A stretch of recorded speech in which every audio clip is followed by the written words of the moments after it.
That's bullshit.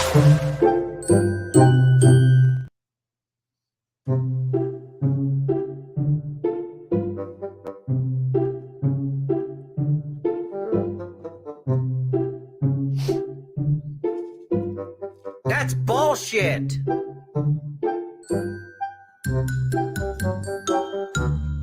That's bullshit. That's bullshit.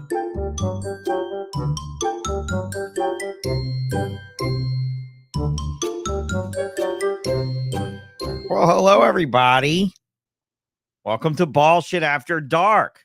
Welcome to Ballshit After Dark Oh, with your host, Sean Bradley. yeah.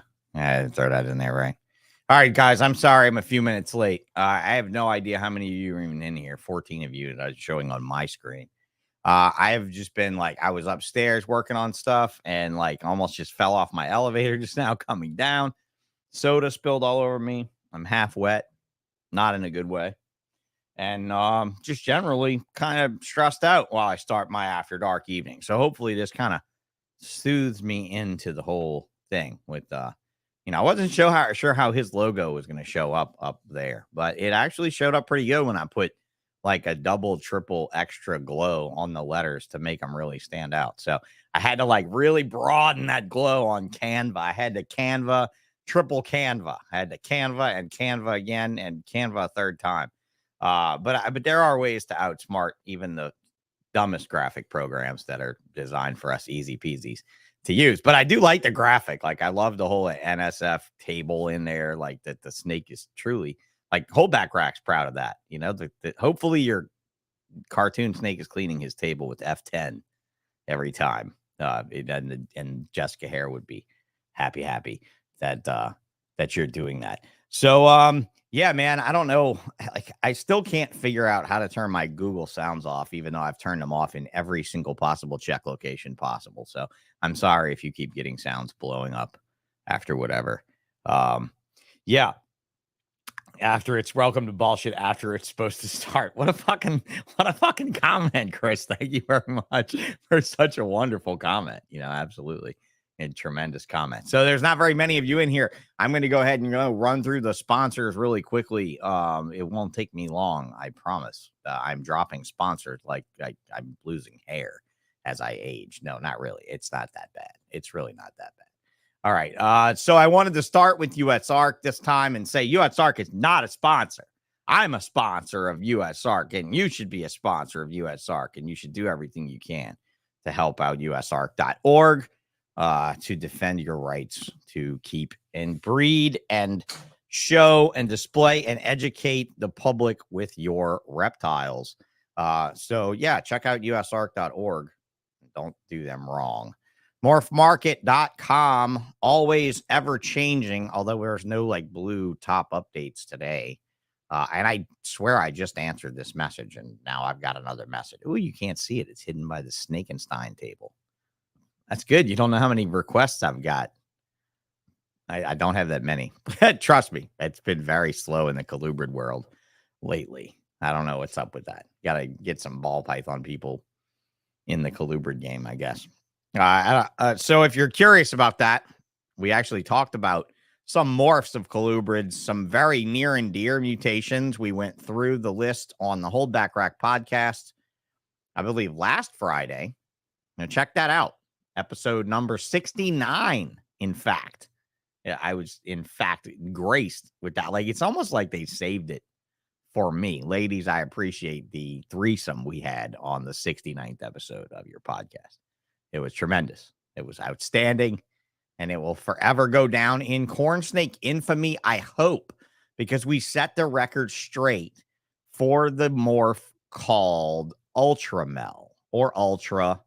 This whole, mess that is allelic with amel.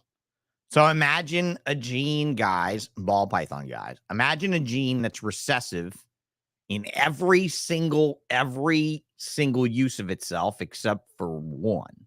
When you put it with recessive albino, it makes a what looks like a T-positive albino, which we know as an ultra male. Everyone's photography is as shitty as mine because these snakes move constantly on the move. There is absolutely no way to get good photography of corn snakes, man. So, like, none of you see a good representation of an ultra male. There's ultra male tessera. All right, you see this T-positive, very heavy colored. Okay, so the thing is that there's been an old corn snake guy, like old, like the old school, named Don Soderberg from South Mountain Reptiles, whom I love and respect. But he is old, and in his age, he's forgotten the story of the ultra male and how he originally saw it. And it's gone down in the books as being a hybrid. And it's only because he saw it next to some hybrids that I also had back then in the days. And I knew were hybrids when I had them, and I warned him before he bought them. And I wouldn't sell him any ultra males. But for some reason, the man was convinced that my hybrids and the ultra males were the same. So if you want the real story, it was an in-depth. It was like a fucking hour just on ultra males. If you want the real history, look up Holdback Rack Podcast, episode number 69. I pimp the Holdback Rack Podcast every episode I can get a chance to, only because I love it. And we went on Morph Market and we tackled a couple of morphs of corn snakes, as I hope to do with her and with Jessica and maybe Jana's help as well on ball pythons if we do an ABCs of ball pythons. Anyway, so go to morphmarket.com, fill out an account if you're not there. I mean, I still make more sales than I spend on my account every month for sure. So I recommend that you guys check it out. All right, here you go. C-SERPENTS.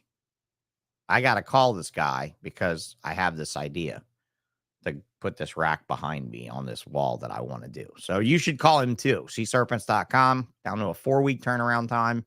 Running 3 CNC machines with tool changers. So expect your racks to be fit and finished. None of this right off the 1-bit machine type bullshit. Check out C-SERPENTS.com. Exotics by Nature on Morph Market. That's me. That's my company. That's us. That's the founder of Ballsh. Please go and check out 177 listings. I was able to take a few down this week at least. Eclectic Tattoo Collective, our newest sponsor of a breeder, even though he's not really a breeder. Rickie from Savage Constrictors is also running a new tattoo shop. So go check out their tattoo page. They have 385 followers. Go bring this up some because it'll help their rankings. Eclectic Tattoo Collective. And they are in Eustis, Florida. And a lot of you reptile guys are down and around here. So if someone would love to help me out, we want to do I don't know, you want a Ballsh tattoo? You want a fucking US Arc tattoo? I'm sure Rickie and I can work out something to sponsor an episode of a tattoo. Like, let's do a sponsor spotlight on Eclectic Tattoo Collective, where a reptile guy from Florida goes to this tattoo shop and gets a tattoo while we do the podcast. Like, you get the tattoo, we interview you, we interview Rickie, and we talk about this whole business while you get the tattoo. I know they talk to Keys maybe about doing it. That'd be great. Anyone that wants to do it, I'll even consider paying for the tattoo. Like, they're going to be like, I want that back piece now that Sean said he's paying for it, right? I want that back piece, yo. That thing looks great. Like, how much is that? Like 10 grand? Yeah, no, like, seriously, we should do this as a show. We talked about it, Savage. We talked about it. Maybe you weren't here. This must be female Savage. I talked about it with male Savage. And yeah, he would totally be down. Yeah, that was it. It's just like, you guys need to get someone in the chair that breeds reptiles, not just some fuckhead that wants a free tattoo. We want someone that actually is in the game to do it, you know, or whatever. Or if Rickie does it for free on the episode, then we'll donate to US Arc for it if they get a US Arc tattoo, or they have to have a US Arc bar on it. Let's do like the Harley Davidson stamp with the bar of US Arc across it or some shit. Totally rip off that too, since we're already with US Bank and the US Arc thing or whatever it is. What was it? Is it US Bank? That everybody was like, it looks like US Bank. Everybody kept saying, it looks like US Bank. It's so much cooler and easier than this way, than the whole like rock on with the fingers up and the rock and roll music going. The old US Arc, the like patch that belongs on a biker's jacket, US Arc logo. So anyway, Eclectic Tattoo Collective, check them out. Bravo Zulu. Not sure if she's sticking around much longer. She mentioned she might be done with her 6 months here at the Bullshit Podcast, but that's okay. It leaves room for someone else to move on. But if she's not done, I love having you, Eileen. Thank you very much for being a member. I know you're very busy right now, getting ready for your trip. Ectothermic Dungeon, Jim LaValle, thank you for posting on your page. Look at all this fun stuff. Ooh, there's even Mackenzie, Orange Dream, Spark, Het Pied. He's listening. Like, these kind of things are still, like, I don't see enough Mackenzies. I really don't. But yeah, go check out our sponsor, Ectothermic Dungeon, on Instagram. Infinite Possible Pythons. You see him here. You see him there. He sponsors a few other podcasts. Nathan Granoff, thank you very much for all of your help. John Woodruff, what's up, bro? Did you ever get any answers about the Metal Flake Pied stuff? Because I haven't really talked to Michael. I know we discussed it the other day. I'd love to see you do that. Restart, pick a time. Pick a time. How do I pick a time to restart? Like next week? This thing just asked me to do that just now. Reptile Collective, Steve Beamer. He must still be nursing his wounds from his Cayman that he picked up, licking his wounds from his purchase. No new post on Reptile Collective, but hopefully I see him soon so we can build him a sign. Savage Constrictors, the other half of the Savage business empire sponsoring the Bullshit Empire. I don't know which one of us is dumber. But yeah, Savage Constrictors, check them out. You know, I appreciate you very, very much on this whole, game we've been going through here with Bullshit. So, you've been sponsoring, and I certainly appreciate it. Josh Strange, you said you'd get out of doing your episode if I had a certain someone on the podcast, and I had that certain someone, and then I deleted that certain episode. So you're not off the hook, bro. You still get an episode. You still have to suffer the consequence of sponsoring this podcast. And finally, Snakenstein. He's got reptiles. He's got rodents. He's got a few interesting things to say. And Stein, what's up, Chris McDougal? Haven't seen you in a minute, bro. How are you? I'm good, man. I'm good. I appreciate you doing this very last minute, Yeah. No problem. Glad it worked. Read minds. My LLC is technically Savage Empire. So ha ha ha. Look at that. I mean, I thought, like, if I was some egotistical fuck named Savage and I did tattoos and snakes, I would probably call it the Savage Empire as well. Or I'd call it like Fluffy Cuddle Puppies so that no one would suspect me and my evil, nefarious doings. Anyway. So we got 21 people in the house. Some of these guys were nice and early. Shane, thank you for coming in. Strange Creations, more sponsorship action. C-SERPENTS Stan. Who else did we have on here? Conan, a local guy. Paul, Large Marge, PCF Funny Royals, River Rat, Patreon sponsor, which reminds me, you can tick up those Patreon members. And thank them very much for helping me. Chris Osborne and his smart ass comment that I'm going to pull up here in a second when I get to it. CRM, good to see you. Serpentine, good to see you too. Will's hella heat. So I want to know, like, who was first on a chopping block, because I didn't check your Instagram to see who, like, sucked it up on Podcast Central this week. You got to have, like, a leaderboard or something, some kind of a scoreboard. Let's see who else is here. We got any Australians here? We normally have Australians here. Yeah, the Bullshit after it's supposed to start show. Yeah, there's your smart ass comment right there. Fuck you, bro. I appreciate you very much, but I also fuck you. Hello, Bullshit fan. Yeah, there you go. That's it. Hopefully it's bullshit. I'm just making this up. Creme de la Clutch. Somebody asked me, I'm not going to say who, somebody from the Stone Age. I kind of gave it away there, didn't I? Was said, vote for me on this thing. So I go and I'm like, I'm going to vote for him. I'll do him the solid. I go to the thing. And it's Stone Age ball pythons versus Creme de la Clutch. And I'm like, oh, hang on now. You got two people that support me both, like both of you guys. Alan's been like around for a while. I've known this guy for a while. Now, I almost voted against him, Chris, and I'll tell you why.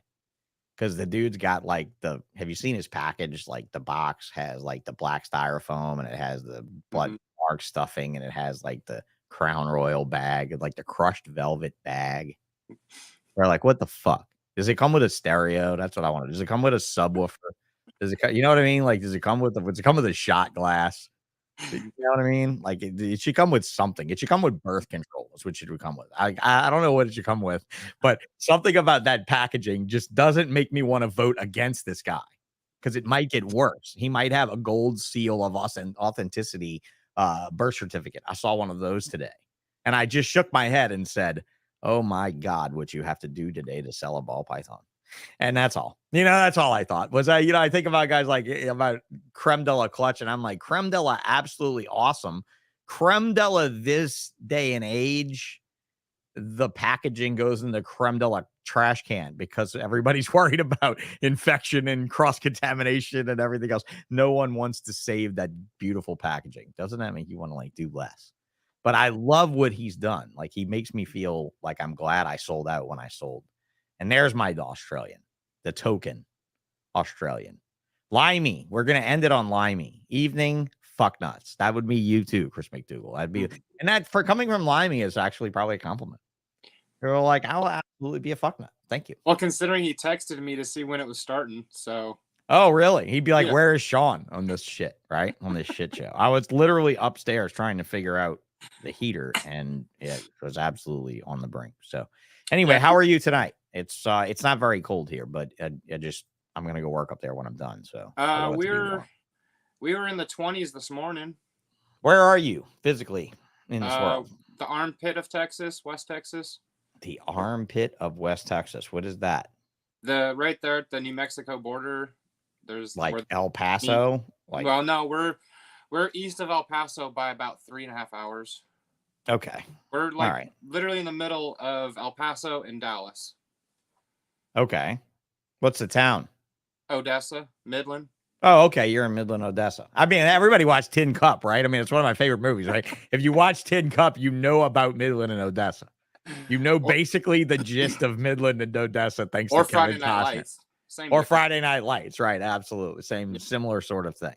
Yep. Similar sort of outlook on the reality of the, I guess, the upper armpit of Texas. It's not the crotch of Texas. No.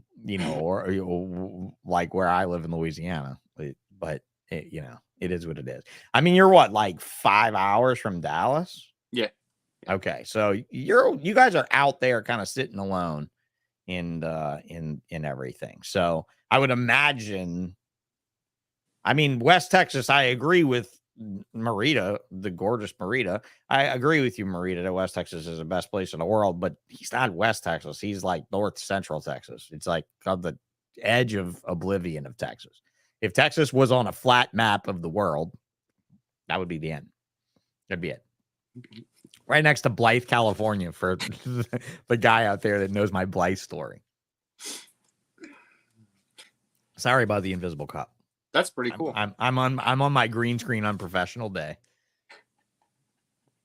So tell us more about you, sir. You are his neighbor. You're his neighbor. Yeah. I mean, I know you're both Texans, but yeah, she's come by here once. Picked up. She's an amazing person. Amazing person. Yeah. As are you. Tell you about me. Yeah. So what's it been? How long has it been? How long has it been since I've met you? I mean, like, we met each other a long time ago. It's been. I was thinking about that earlier today. I want to say it was 18. 2018. When did you start? I think I first kind of got into and onto social media in 2017. Yeah, I was gonna say 16, 17, 18 seems about right because I was still doing this show. Right. So there's that. Yep. Yeah. No, I mean, I've been in and around it for. Yeah, that's what she said too. Well, you've been in and around it, but yeah, I was actually laughing at you and at Jarrett's comment of, "Hey, pal, you leave Blythe, California alone." Now, hey, look, I loved my experience in Blythe. I was a young kid, and it didn't matter. I was in 5th grade. It didn't matter to me, or it didn't matter that we were stalled down in this shit California town with a blown engine in the car that we were on vacation with for fucking weeks. Yeah. And had to take a Greyhound bus home. I thought it was a blast. As an adult, I would think it would be absolutely fucking agonizing. But my parents hated it. It was miserable. But anyway, yeah, I knew he was listening, so I thought I'd throw that Blythe out there. Like, you put Midland, Odessa from Tin Cup, that is, unless it's like increased exponentially. Like people are like, we got to move there because there's dust and we're going to make it into our dust. No, I don't think there was a gold rush in Midland, Odessa. No, there's an oil rush though. Yeah, I'm sure. I mean, Yeah. that's definitely pop-up rig territory. Yeah, You know? yeah, you'd be surprised. You drive down the road one day, and then 3 days later, there's a freaking oil rig there now. Right. Oh, Are okay, they just go anywhere. successfully drilling though, or are they just more or less poking around? Well, they were doing most of the poking around in like 2020, right when COVID really took its full effect. They pulled off of going to new sites and drilling, and they were tapping old existing wells. So anytime you'd see a rig go up, it was going up on an existing well. I always wonder if that's like a gold rush for real. Like when COVID money came in, if all these rich guys made enough money off of COVID money to where they were like, oh, fuck this. We're going to get in the oil business. And they just bought these pop-up. You know what I mean? Like, cause you got those people that were like stupid and like watch Gold Rush on Discovery and like went and bought gold panning equipment and like land in Alaska. And you're like, you're really going to be a billionaire panning for gold in the 21st century. Come on, man. Yeah. You'd be better off buying a bunch of fucking white video cards that no kids want as gamers and fucking look at Bitcoin, bro. We're on the rise. It's up to 20, hit 25 grand today. So it's going right back up again. Well, it's not going right back up again. It came up a little bit, but it's still cheaper and more sensible to fucking mine Bitcoin than it is to go mine gold. But you got to realize, like, I think about that when I think about places like Midland, Odessa, Lafayette, Louisiana, dude, oil town. You know what I mean? Like, oil business does good. Lafayette does good. Oil business does bad. Holy fuck, you can get a 4-bedroom, 5-bedroom house for you would believe. What kind of deal? Like it's like that, So is it, your area was enough for you to stay in? You've been there your whole life? No, I moved here back in 2012, but no, they did a bunch of infrastructure change right after the last bust, which was in reality, it was probably like 2017. A lot of the big corporations brought in a lot of facilities and made it headquarters, and it turned out to be cheaper for them in the long run by not having to have people spending time out here and staying in hotels and all that crazy stuff. So they stabilized the area, not just on oil, but on having their extra infrastructure here too. That's good. That's good. That helps a lot. It does. It was crazy to see how even after the bust, things still stayed relatively normal from day to day. You see the same thing. You don't feel like that's good. That's good. I live in a pretty conservative town. Chevron's office is actually in Louisiana, is right here in my town in Covington. And I'll be honest, I had my aquarium store when the pinch started with the oil guys, like from a few years ago. Yep. And honestly, man, my business suffered tremendously. Like tremendously. Like I literally had guys that were like spending $500, $600 a week that are like helping their wives clean houses, bro. Like literally not even coming and buying water, saying, oh, now I'm going to finally bolt down and buy that RO machine because I can't afford to buy water from you anymore. And it's like, you imagine reef store, bro. Aquarium stores stay open, just selling water, like just selling clean water. You stay open. But yeah, man, it was crazy. How hard it hit, So, were you in that field before? Is that what brought you there? No, that's actually the funny part. I work for Domino's Pizza. Oh, okay. Yeah. Currently, I'm the director of store development and IT, to put it in a sweet little package. Do they have did they have an office, like a main office there or something like that? Yeah. It's a franchise. What it is. So main office is in Midland. So yeah. Gotcha. Yeah. All right. Yep. So the snake thing started in what? Officially or for me? No, like rewind it back to the beginning, I guess, since I probably not ever talked to you about your history. No, we've never had the story, and I don't think I've told it to a ton of people. I first got into everything when I was 16, my first job was at a pet store, and this was in like 97, 98.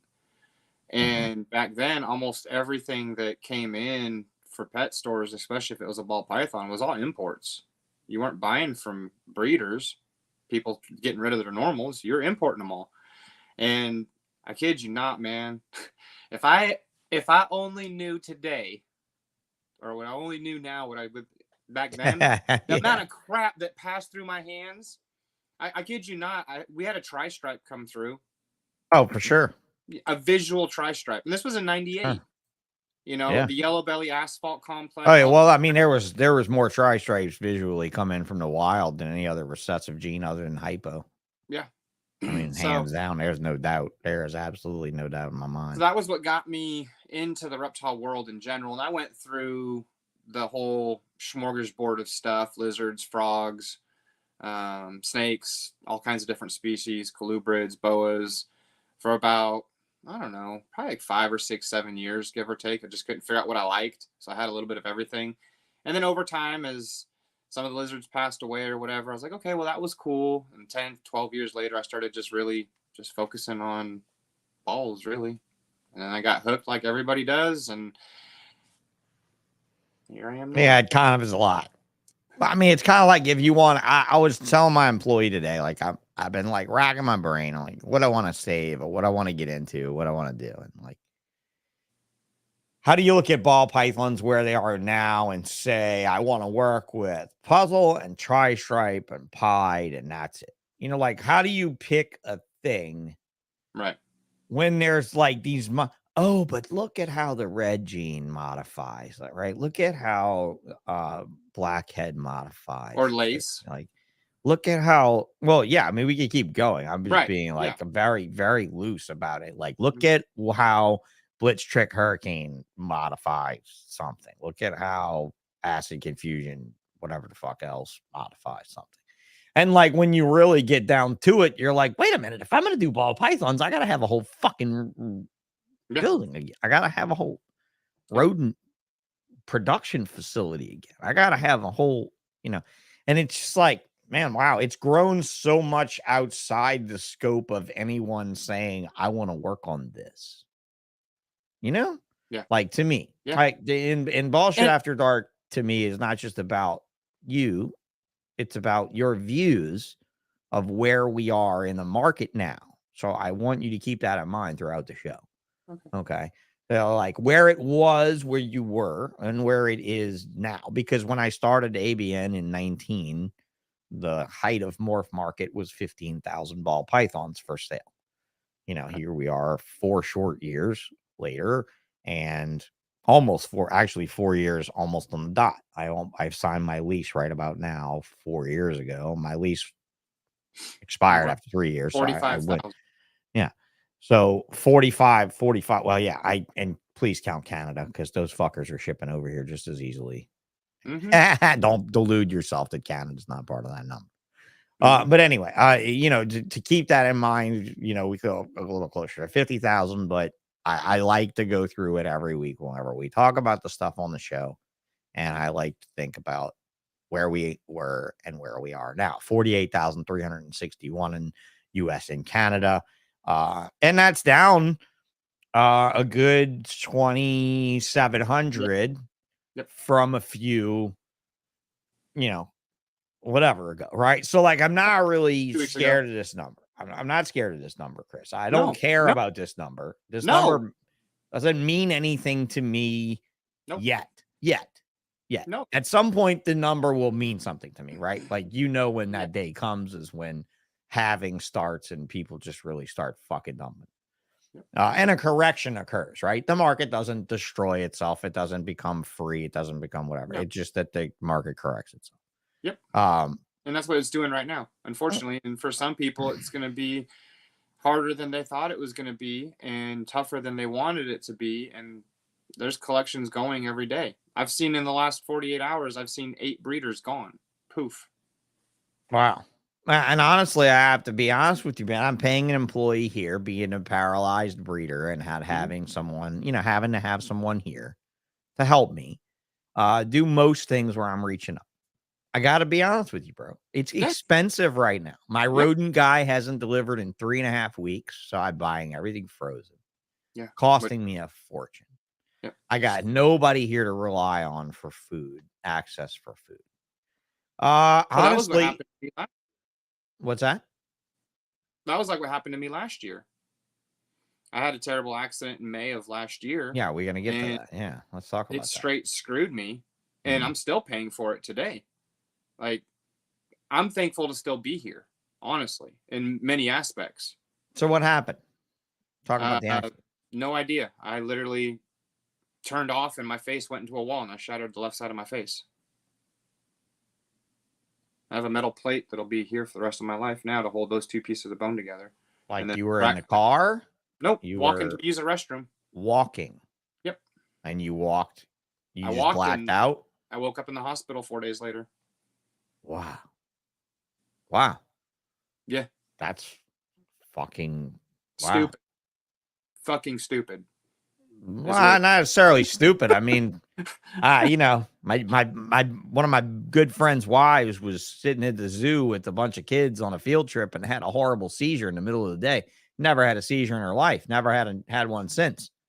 Just like fucking gone for like 8 minutes or something. The seizure lasted. It was some insanely long seizure too. Never had a seizure in her life. Never. Not even in her sleep that anybody's ever reported been around her. You know, it's just crazy. So some weird shit can and does happen. It does. Because you know, and the worst part to all of it is I like answers for stuff, even if I can't do anything physically about the answer that's given to me. Just having why? And that's been my question to my doctor is why. And I've had I don't know how many different tests and checkups and everything done.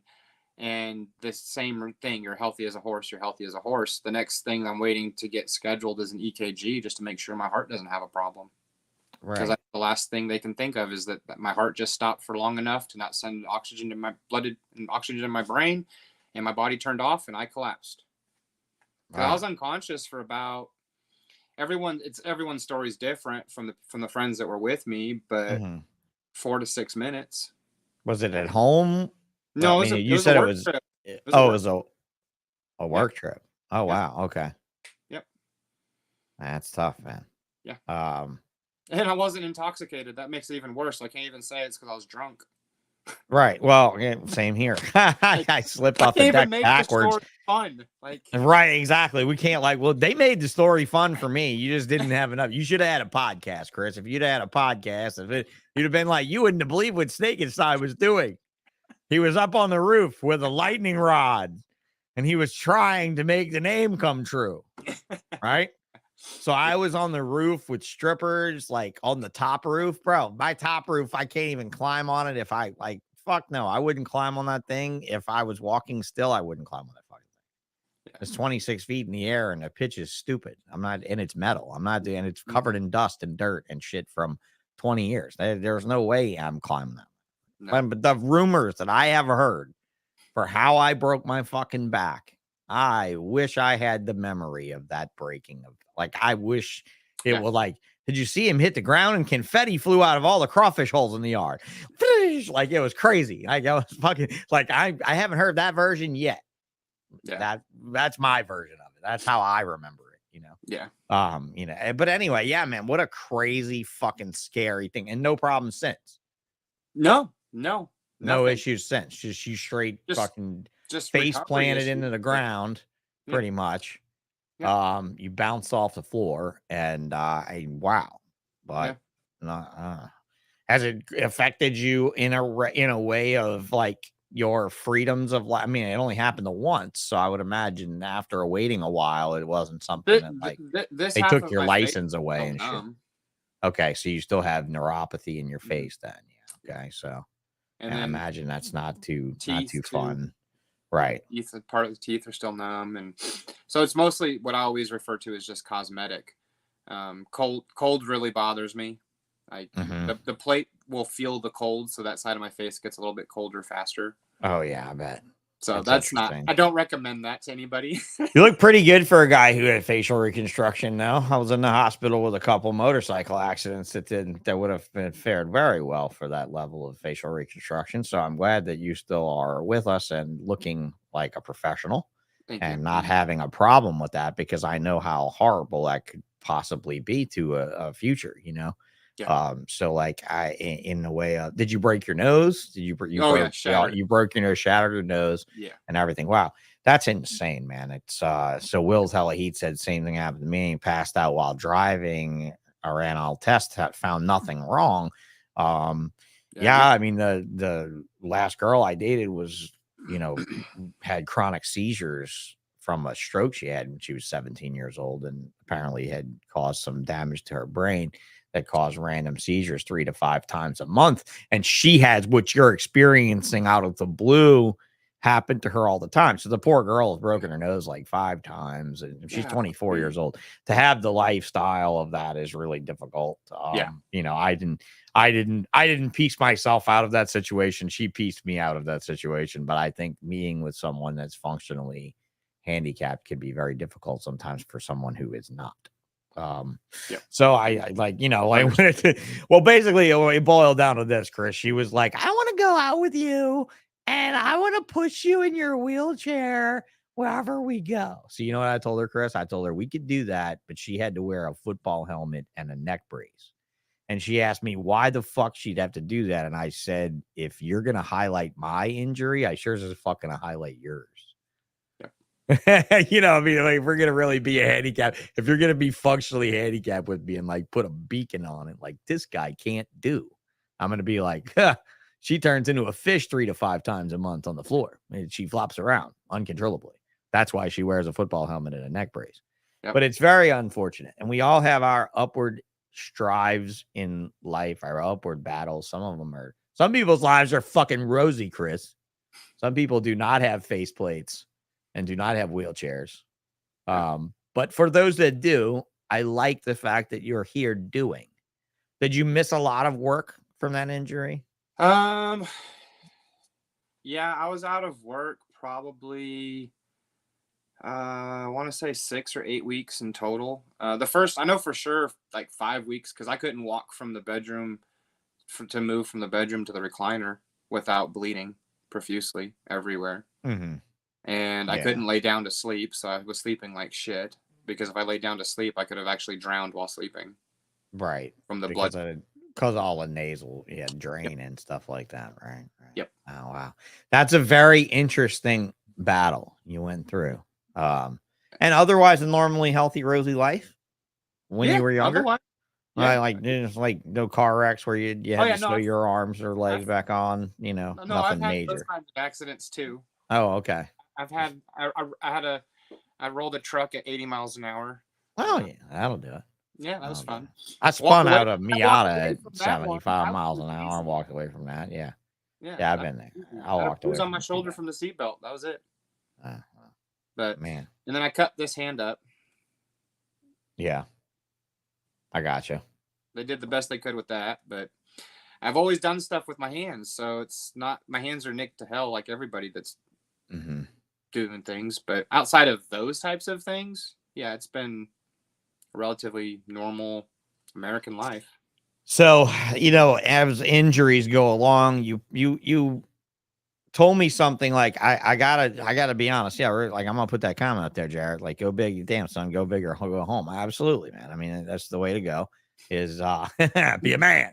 You're a fucking man. Like, man, you know, hit it like a fucking man hits it. You know, for sure. It's worth acknowledging, but what's worth acknowledging is really the thing that the elephant in the room, that depression and that upset or anger, or how did it manifest itself for you, if you're willing to talk about it? Because like, I think we have we according to YouTube, we have like a 99.9% masculine audience from the age 35 to 50 or whatever the fuck the demographic. It feels really bad, guys. Like, it feels really bad. Like, it feels like this has either got for real, like sexism, racism, something attached to it with the demographic alone. But I would say that snakes in general are skewed in that direction, to the males of the 35 to 55. We'll get back to that point, but I don't have a problem talking about it, Sean, just because you're providing a place for it to be talked about.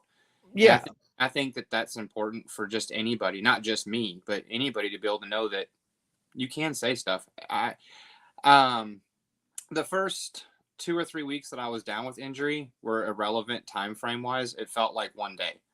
I share in that myself, but you were also probably on a massive amount of painkillers. You were like me, PCA dilaudid, you were gone. Yeah. That 3.5, 4 week stay in the hospital when I broke my back was literally like a day.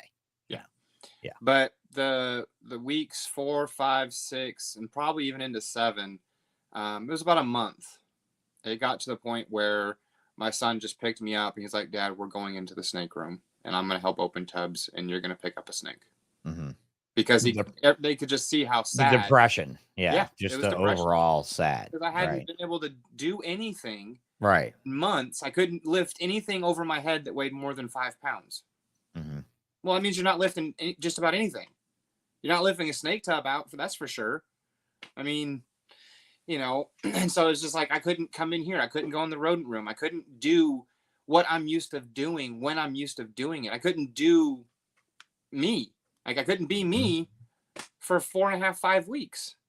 And like that's never happened to me in my adult life ever. Right. So, where it was where it was entirely taken from you. Yeah.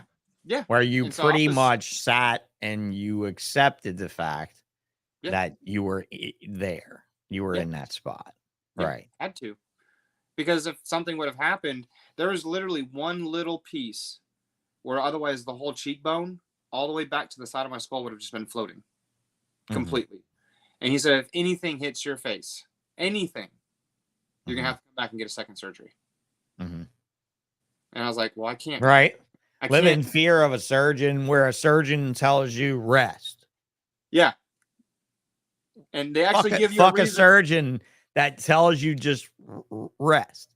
Yeah. Make that surgeon look you in the eye when they tell you that. I doubt they can because most surgeons can't.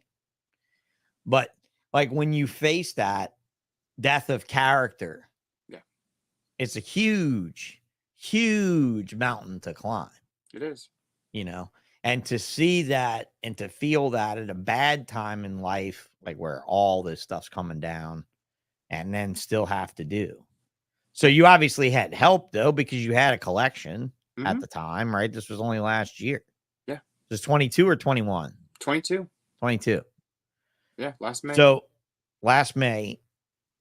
So what happened with the collection? Who stepped up? My son took care. Your son. Yeah. And I saw was that him? I saw stick his head on the camera a little bit earlier. Yeah. And he's welcome to come in on the podcast if you'd like him to. Okay. I don't know. Doing his he's welcome to come in. He's obviously a huge part of the Snakenstein empire. Sorry there, Savage Empire. Empire's just getting stolen tonight. Well, look, all you got to do is name it Empire Collective, and then you'll make some money, and you'll want to sponsor this fucking collective podcast because there's so many fucking collectives on this podcast. Eclectic collectives and reptile collectives and that. But, I really, it's important to tell me how you got out of the depression. And is it just doing? Did you just do yourself out of the depression? Okay. Yeah. So I went back to, I was able to start doing little pieces where he was still dealing with the adults. I could start dealing with hatchlings and I could still pull snakes. We still had snakes hatching in the incubator. So I could still move that tub. I could still hold freshly hatched animals. I could still do that piece. And that drives me like no other. Dad, what morph is this? I don't know how to identify this. Yes, exactly. Like, and the depressed dad is like, message someone online.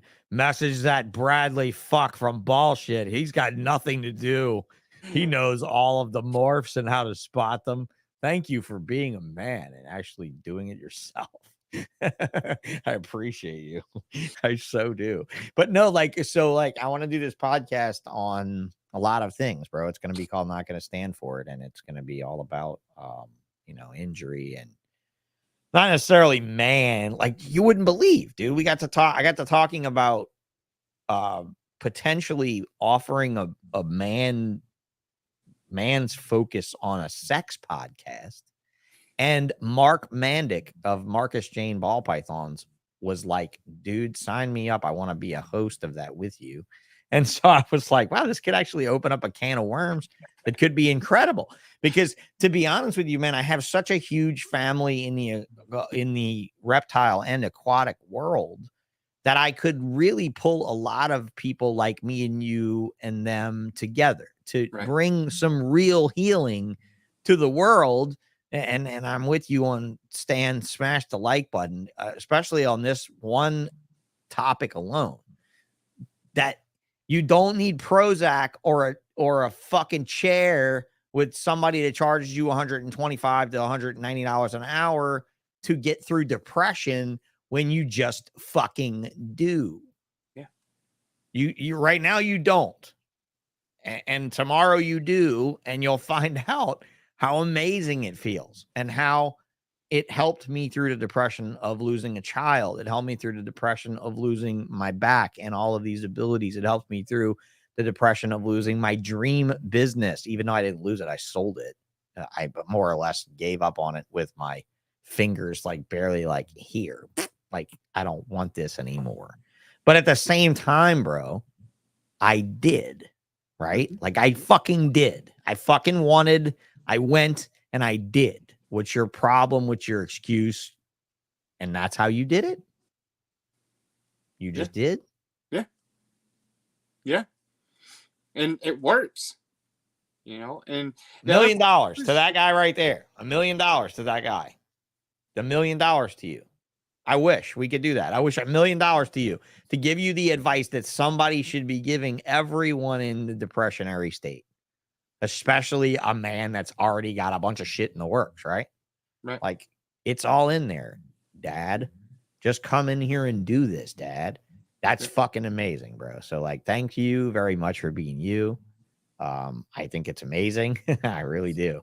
And honestly, if you know how many people struggle with that for years, man, they lose everything in their life, Chris. Oh, it can consume you. I can absolutely see how it consumes you, because I was literally fighting both recovery and depression from just not feeling like me anymore, and not sure where any of this was going to be in 3 months, let alone a year, because so much shit had fallen apart. I mean, he did a great job, but he didn't do the job that he would have done.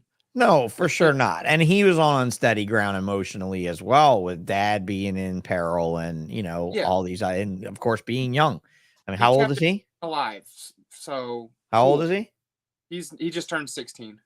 Yeah, though that's more than you could expect of the age of the 14, 15, 16-year-old.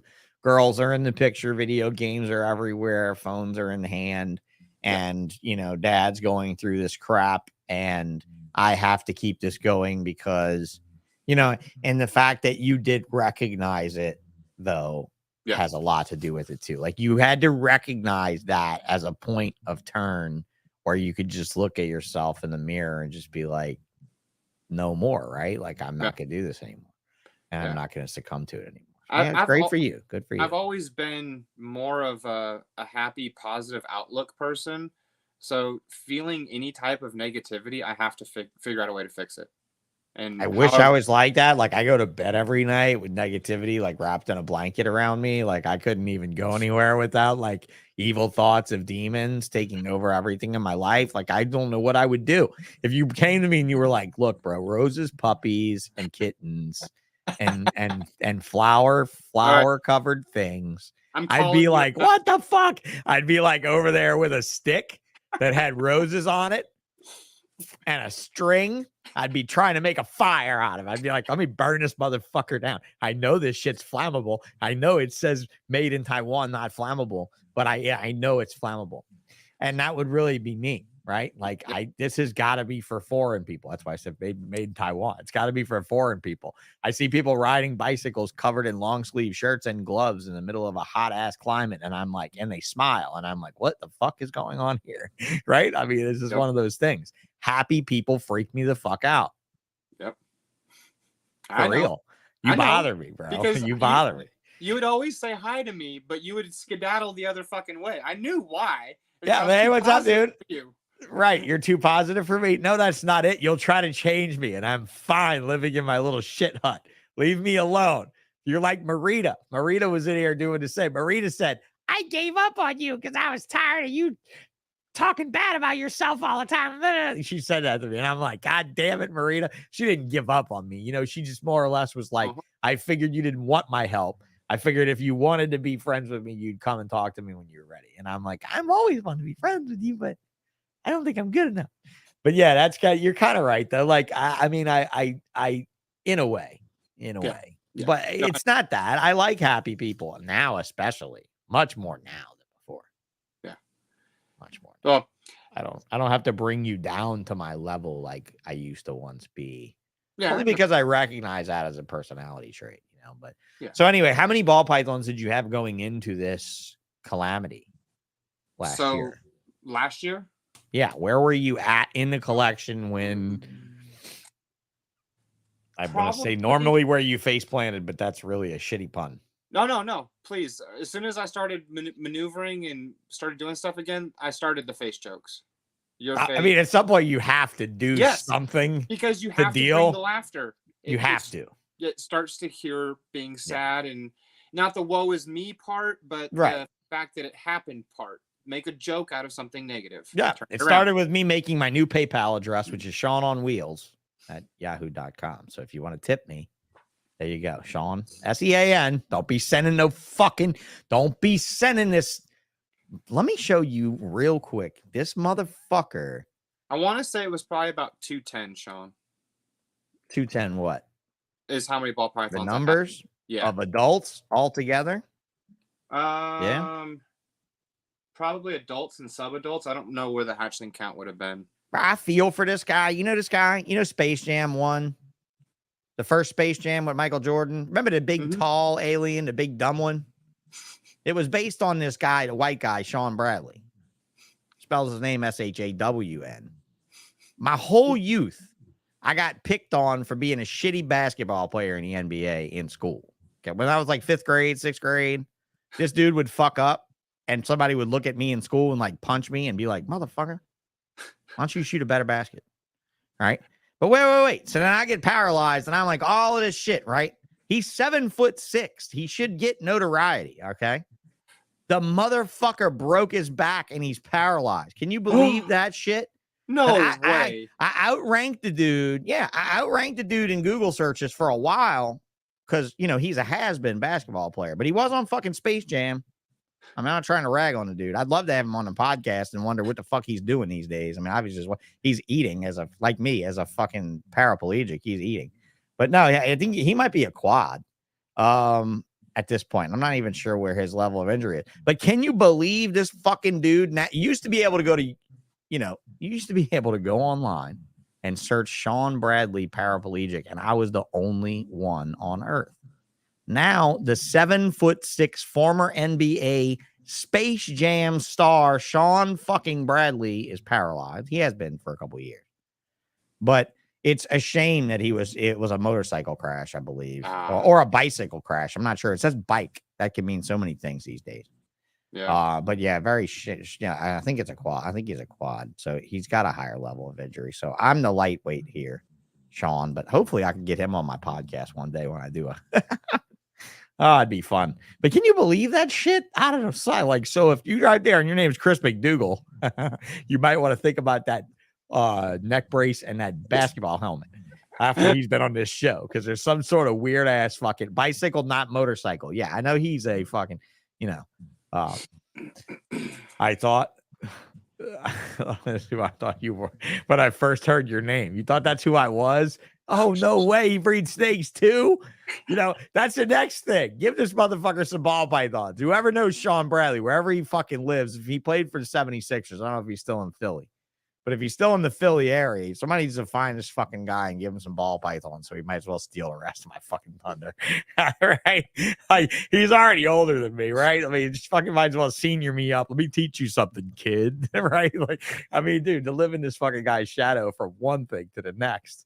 God damn. I bet I've been with more women than him, though. That would be funny. So speaking of 210, is that what you said? I think so. Yeah. I mean, because I rotated some in and I've sold some adult females, but that feels about right. You think, what's up? You think that was what? Producing, that was breeders? That was all together. That was the whole shebang. Breeder females right now, I think that would be total with adults and sub-adults would be like 210. Okay. Give or take. Okay. It's hard to say because everything's upgraded to adult tubs now, so I can't really. Yeah, so now we just call it all breeders. They're all breeders. You sound like a big shot. I got 210 70 size tubs. That's how many breeders I got. But I mean, I'm trying to think about how much stuff that was to care for when your boy had to take over the reins right then. No, I'm trying to do the math in my head on how. Yeah, it was probably about 200 sub-adults and adults. Yeah, that's a lot, man. That's a lot. And so you had a rat business, or you didn't have a rat business? Oh no, I've had that since we moved here. Yeah. I mean, it's just not always been the business aspect of it, but the feeder availability out here is a joke. It doesn't exist. Right. Well, that's kind of how we're at. That's where we are now. We got a bunch of small time guys breeding enough for their own stuff and then doing a little bit of overflow. No one's really seriously geared up for it. And honestly, you know, I mean, this is fucking problem. See, this is a fucking problem. First time I looked up Sean, I was confused too. That's what I'm saying. Like, somebody's out there slaying the spines of Sean Bradleys in the world. I mean, fucking Jesus Christ. It's just a weird thing. It's fucking weird. When somebody's like, he broke his back, I'm like, bullshit. That was me you searched. And they were like, no, you don't spell it the same. I'm like, fuck you. Are you serious? I couldn't believe that shit. I was out of this world, man. So yeah, man, 210 is a lot to deal with. That's a lot to go for. Did you miss any shows? Had you been booked for shows that you had to cancel on, or because your time of year was like right in there? Where the only thing I missed on was my season. Oh yeah, breeding stopped. right, because you said it was May, right? So you're late. You've pushed it far outside. I have 2 or 3 segments for my girls. I'll get some that'll go early. I've got probably about 20 that are ovulating this week, next week. It's crazy. And then in a couple more weeks, I'll get another 5 or 10 drip in, and then it'll kind of spread out. And then May, June, July, I'll get another burst of 20 or 30. Fucking ball pythons, man. So it's just, well, it works out nice for me because it's not all at once. And I don't have to go crazy with feeders. So I'm good with them doing, they can go all damn year if they want to. That's less pressure on my rat room. Right. Yeah, for sure. For sure. Here, have 500 extra mouths to feed for 6 months. I know what that feels like, dude. I know what that feels like. One of the main reasons that I had to consider getting out of the collection I had when I got out of it was the fact that collection left here in the back of a Ryder truck. It took up the entire truck. Yep. So feeding that motherfucker was a beast, but it wasn't so much the money when the money was coming in. Yep. It was the sourcing of the actual food. And the time I would have had to produce 500 medium rats per week to satisfy that one room with fucking 700, 800 adults in it. So at what point, like I was running the aquarium shop and I'm like, this guy wants to buy everything. Okay. Here's a price. Yeah. What can we do? Yeah. And honestly, it was worth doing. I'm upset that I did it, but I'm glad I did it. Right. You know what I mean? Like I'm not like, I look back on it and yeah, dude, if I had a redo, like I said, I said this the other day, I do not need Biff's almanac. Neither do you. No, I really don't. With what you've seen, you do not. Biff was too fucking stupid to understand things. He needed the almanac. We don't really need the almanac. No. But to be able to go back in time, would you have done something differently? Yeah. prior to this whole circumstance? I mean, knowing like obviously knowing no. now what you I knew mean, then. if I was gonna do anything differently, it would just be some of the things I did in the beginning. Okay. Just how I set myself up in the beginning, I would have done that differently. I probably, like everybody, jumped too fast and didn't do enough research on specific people to buy from, whether it be for racks or equipment or whatever. Let's talk about that a little bit. Let's talk about some of those regrets in Snakenstein's history. And it's It's not the dollar amount. It was the headache around it. But when I first started, everything was moving out of tanks and into racks. And so I got hooked up with a guy out of North Carolina named Chris Chappelle. okay. From All right. So I can't remember. Chris Chappelle, Chris Chappell. What come on, guys. What was it called? Reptile something. So yeah. Anyway, he was a rack guy. yeah, he built some racks that I was like, good God, man. Some of them were shocking. But yeah, please continue. You didn't build them. No. You didn't fucking build them. So hopefully you sold snakes to the people that bought them because they continually probably escaped or died in the gaps, and you were continually supplying them. The hatchling rack from him was actually okay, but it was just the quality of it just wasn't there, and they started to sag after like a year and a half. It was just bad equipment, but it was getting it that was the problem. It took 7 months to complete my order. I got the first 2 or 3 racks in. They were all incomplete pieces. The hatchling rack took like 4 months. Barely made it in time to have hatchlings go into it. I mean, I literally built it, and then 2 weekends later had hatchlings in it. Herptastic. 7 months. Herptastic plastic. Yeah. Yeah. So Herptastic plastic. I mean, and honestly, look, it was the same PVC that everyone is using.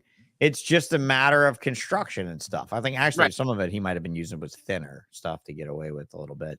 It was. I think he was using some 3/8 or. It's thinner than Chris's stuff. Chris uses 1/2 inch. Yeah, Chris. So of his racks. Chris is using Sintra, which is an American-made PVC product, from what I understand, and it's got the texturing on the outside. It's very consistent. It's very good. It's a very good product. It's dense. It's consistent.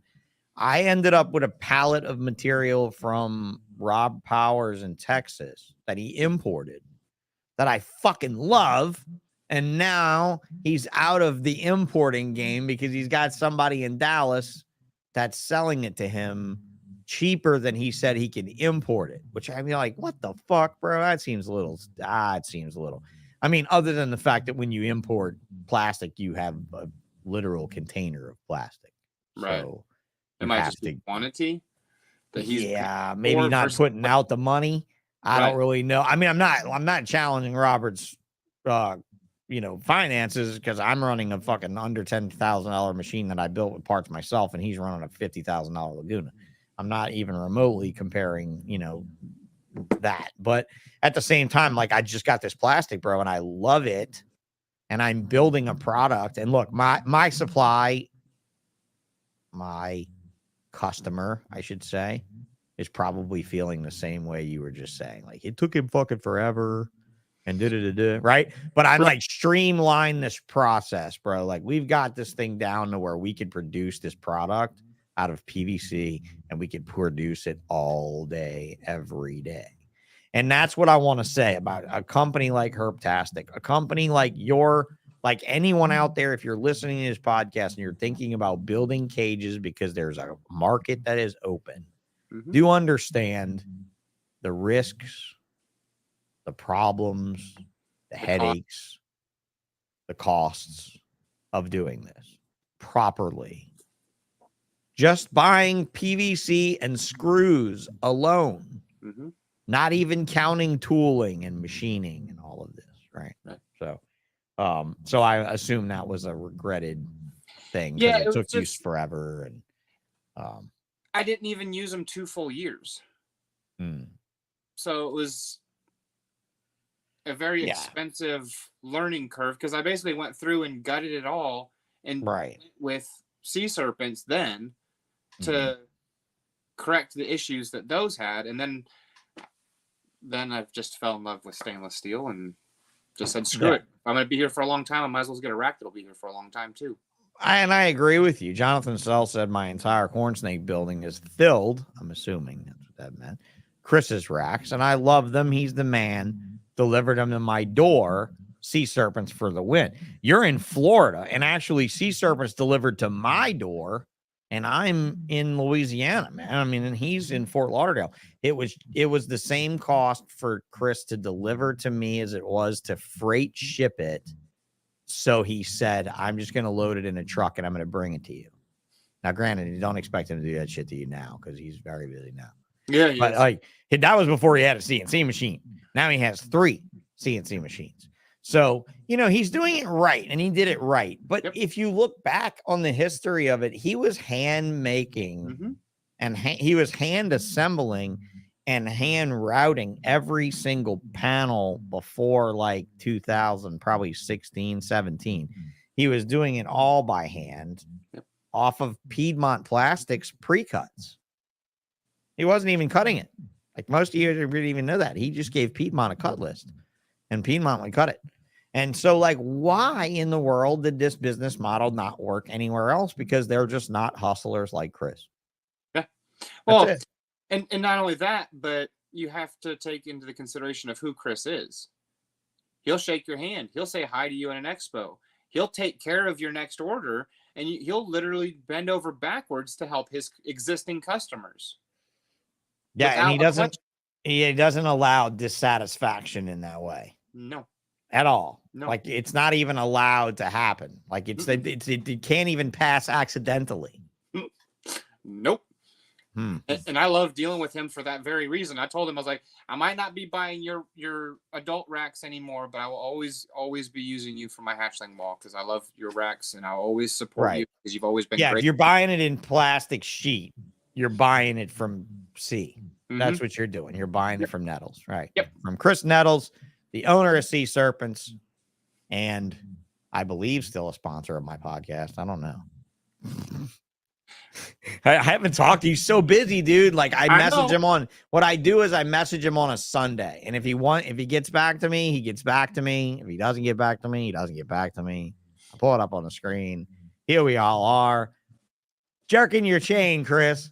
Trying to get me paid more, I guess, or paid period this time around. I love Chris and C-Serpents racks too.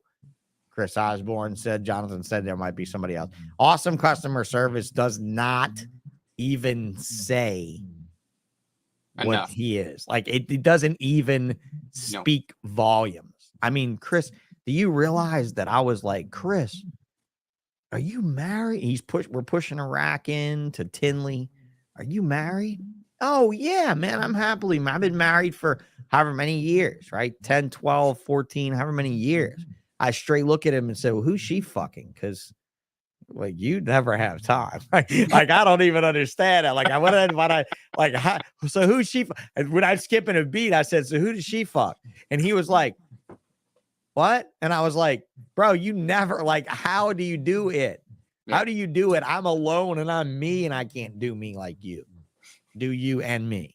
Like it's amazing. It really is. And he raised a bunch of money for me too when Limey did that whole charity thing for me when I fell back in 2012. So I'm allegiant in so many ways to him. But like when he said he was going to deliver that shit, dude, he fucking delivered it. Like I literally paid him and 8 to 9 days later, he knocks on the door with an order done. Like it was that fast. Yeah.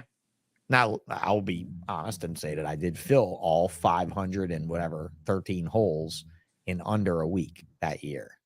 Yep. And that was my biggest year ever and a year that I hope to never do again. Yep. So what's your biggest year so far, clutch wise? Talk about that. Posthumously brag about yourself and your CB70 tubs that you can't count, you know? Let's see. Honestly, it's not, I think 30. Last year was 30 or 31, and that year got cut short, and the year before that was my first 30, so yeah, 30. But I've always averaged good clutch sizes, anywhere between 240 and 270 in hatchlings. Okay. So There you go. you know, It's good numbers. I never counted like that. I don't know about that. I think I don't I usually. just know my biggest year was like 237 clutches or 247 clutches or something like that. And honestly, it was a whole lot of fun. But Oh yeah, that would be I mean, you guys are also relieved, girl. I didn't just breed ball pythons then either. right. So I think the baby room held 1900 tubs in this baby room, something like that. And it was full to the point where we were constantly flipping. Like when we'd sell one, we'd have a clutch that was ready to be broke down and put in more. It was awesome. Yep. It was awesome. What's up, Lou? Good to see you. That makes it fun though. It does. It does make it fun, but then it makes it like, oh, I got to sell all this. Yeah. Ooh, I got to sell all this. I gotta say, and then I hear guys like come on this podcast like, yeah, I find that most of my ball pythons sell in the second season, and I'm like, what? Are you fucking serious, dude? My shit's priced to sell this year, but I will give it till the end of the year, and then when the new babies are out next year, you could expect the price to go down on the old shit. I mean, what the fuck else could you do? You know, I mean, I don't understand it. But these guys are like, yeah, I want to be able to have my whole inventory up to 600 grams by the time I sell it. I'm like, what the fuck? You must raise a lot of rats. So what do you feel about that? Are you like me and you like feed it 5 times and you ship it out the door? Or are you this guy that sits it on a rack and lets it get 200 grams before you take a picture of it? I mean, it's no, fucking, hell no. No, hell no. That's good. No, That's good. no. You're not, I've you got got a snake that sense. it just cleared meal 5 yesterday. It's already sold. It's Snakenstein. He's not afraid of a lynch mob, bro. He's a Snakenstein. He's not afraid of your mob coming after him saying your holdbacks are too heavy and your for sale stock is not heavy enough. You know, jamming pitchforks up your ass. I mean, that seems to be like the modus operandi of most of these fucking guys, right? Up until before my accident last year, I actually had clutches where most often I would never even take pictures of them other than to the person that had already requested them. Off of a list of clutches you had somewhere? Yep. That always seemed to work for me very well, too. The birthing record part of my website was probably the most valuable part of my website. Yep. You know, as far as one particular page in a website that I would say, if you told me I had to have a website, what page should I do first? And I'd be like, that one? Yeah. I don't know. Like that one, really? Because that one's not on Morph Market. That one's not on your Morph Market store. That one's not, well, not yet. And obviously, well, it's pretty close to it at this point. And when it is, though, it's still not going to be that advantageous as being with your thing. Hey, Joel, look at that State 48 in the house. Are you gonna see any more crazy, fun puzzle GHI stuff come out of you? You better have stacked a few more genes in it this year, bro. You got enough attention off that shit you pulled last year. How about you? You got puzzle anything, McDougal? I hatched my first one last year. Wonderful. I think did I see it on your Instagram page? I did, didn't I? Yeah, I did. He's up there. Let's go to Instagram and geek around a little bit before we since we've kind of. So I messaged you the other day off of this. I want to talk about this. I want to talk about Snakenstein, reptiles, and feeders. I haven't forgotten about you. I just no. You don't even need to. You don't even need to remember me because I saw what I needed to see here. But I hit him up, guys, to talk to you about this tub that he was using here that would look promising as a dishwash tub or a bus tub, whatever it was. And he sent me a link to Web Restaurant Store for this product. And the cost on it was really low. Like I was pretty happy with the cost. You like it? It's like a tremendous tub. Yeah, I love it. I'm getting ready to add like 24 more. And have you not been? Listen, now money is an object. Okay, yeah. I don't think money grows on trees for you. I don't look at you like a rich guy or anything. Not that I want you to look at me that way either. No. But you said since I went stainless and blah blah blah with the snake side of things. Have you ever been tempted to give it a whirl with one of those stainless rodent racks and see if it's efficient enough for you? No. The only one that I would be curious, I wouldn't be able to get the full aspect of it, would be for like grow outs to go from wean up to medium. because In that what? The Freedom Breeder drawers, the big 4-foot Yeah. drawers. And I'll be honest with you, Chris, I own one of the old ones, like the old design, Mhm. like the hammered finish design when they were like pre-jet. Well, fuck, Jesse was like a in baby Northern still. California. No, Jesse was in Northern California fucking growing weed or something. His brother wasn't working there at all, even whenever. So it was still dad. It was dad, Lindy? and I believe Julie was there. Oh, I know. I usually do. but I don't know. Like, I don't even remember who I put the order in with, bro. Like, it was forever ago. Like when they were light gray, hammered, powder coated steel. And I still have that 4-foot drawer, and it looks like ass because the powder coating's falling off of it in a bunch of spots and everything else. But it is still fucking amazing, and I think every single rat room should have at least one of them. Like and I'm sure they've only gotten better with the new R&D. I'm sure if I bought a new stainless fucking like holder rack, guys, if you guys are out there and you have a store, a reptile store, if you have the ability to raise rodent, like that is a rack here. Chris, that's the last fucking rack I'd sell. If I was going to sell every fucking cage here on this property, that's the last fucking rack that I would sell. Yeah, because I'm using the large concrete tubs. They're the 3.5 footer by 2 and whatever. I'm using those, and I made a makeshift where I have the feeder bins that drop in and everything, so that way Wayne can reach and all that bullshit. And it works. It works, but it's not as quick and streamlined as those roller straw sliding out and being quick and easy and done. Right, drop 200 rats in a bin and go. Right. You know. No, it's like yeah. That's probably the longest part of the day in there cleaning is dealing with those 2 racks. Yeah. And I built them too, so I can only be mad at myself. Well, yeah, but you build them also to save money in a process. But like, it's almost would behoove you to just for every rat you sell to stick 50 cents on the side, and put that aside to invest in that one rack. I've been looking at one, and I kept telling myself, no, it's the only rack. Now you're telling me this. That I will tell you this about, bro. It's the only fucking rack that I think is not even remotely comparable. I will say, no, wait. If mess is not an issue, this is disgusting because I've done it. Now, I built it with oversized pans. I used a rolling NSF grade wire shelf, right? Mm-hmm. Standard wire shelf like you get Home Depot, Lowe's, wherever, Sam's Club, the chrome ones, chrome or black. I built veritable rabbit cages out of 1/2 inch by 1/2 inch welded wire, like real cages, not some fucking hardware cloth shit, like real welded wire with J clips and hog rings, because I have a pneumatic hog ringer and shit, so I have the luxury of putting those cages together easier.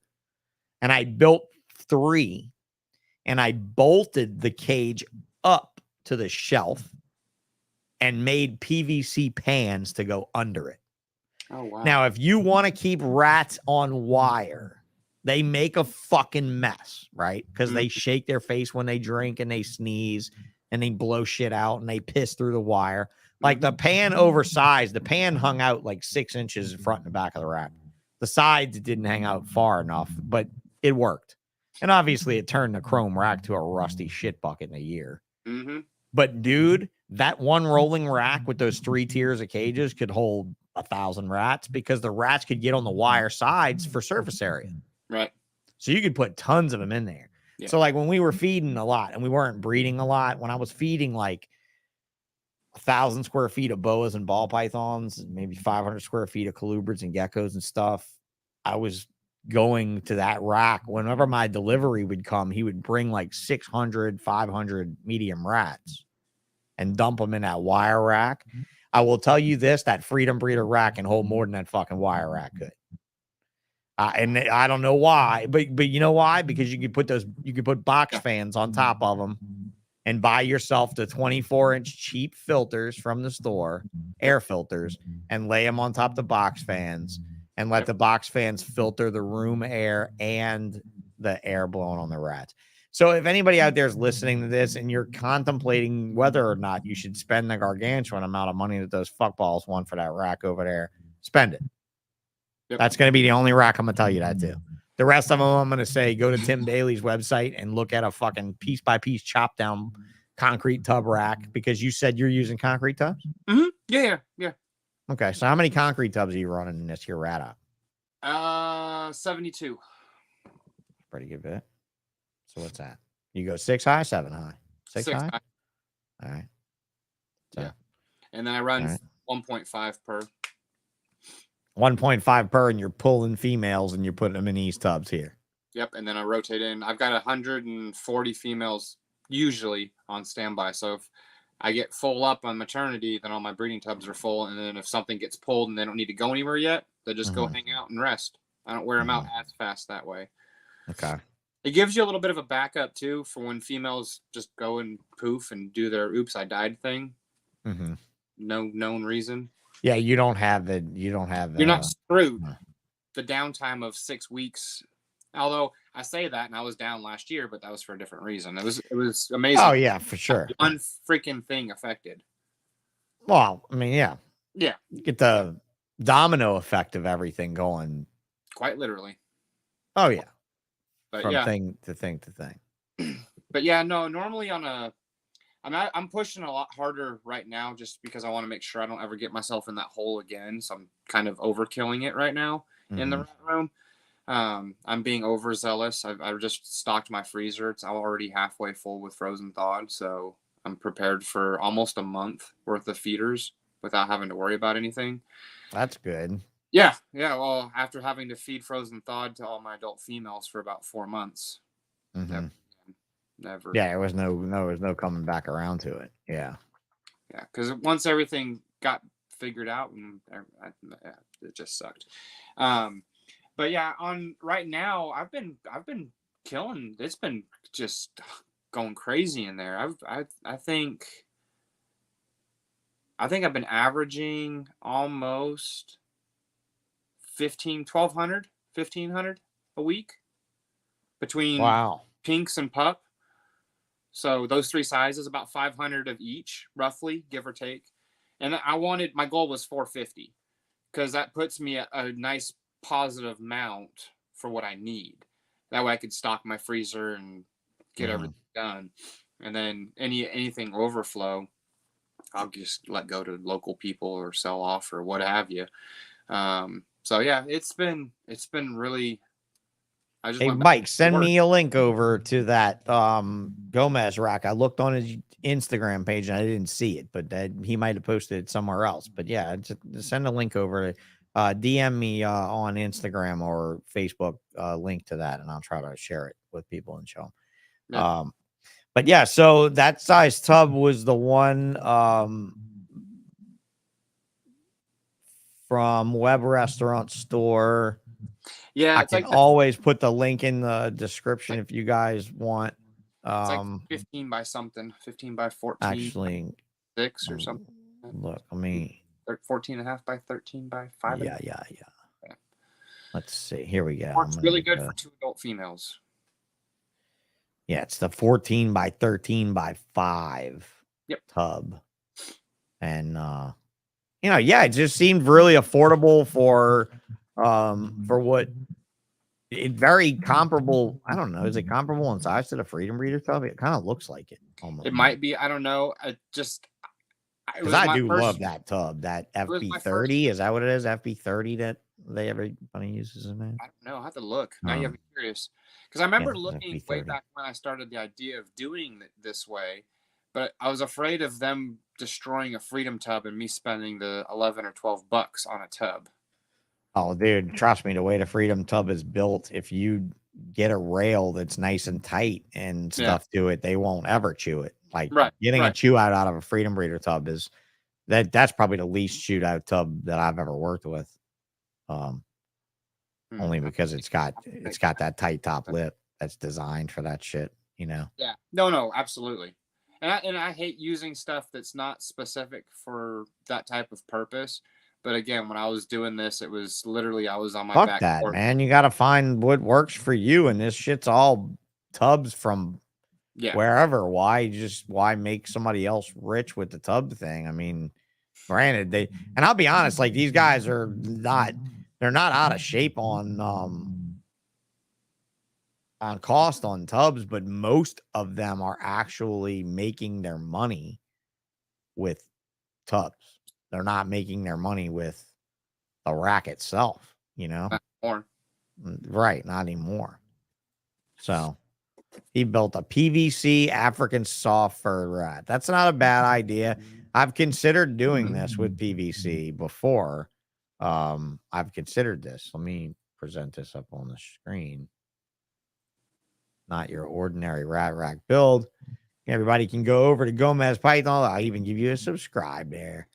Salvatore, get a subscription from me. Hopefully he subscribed to fucking bullshit. But yeah, so this is where he's at right here. So he ended up doing a PVC frame with PVC rails. Looks like he just used like PVC barn fencing or something. It's an inch thick. It's not the traditional boarded PVC. So everybody go over there and check out Sal's build.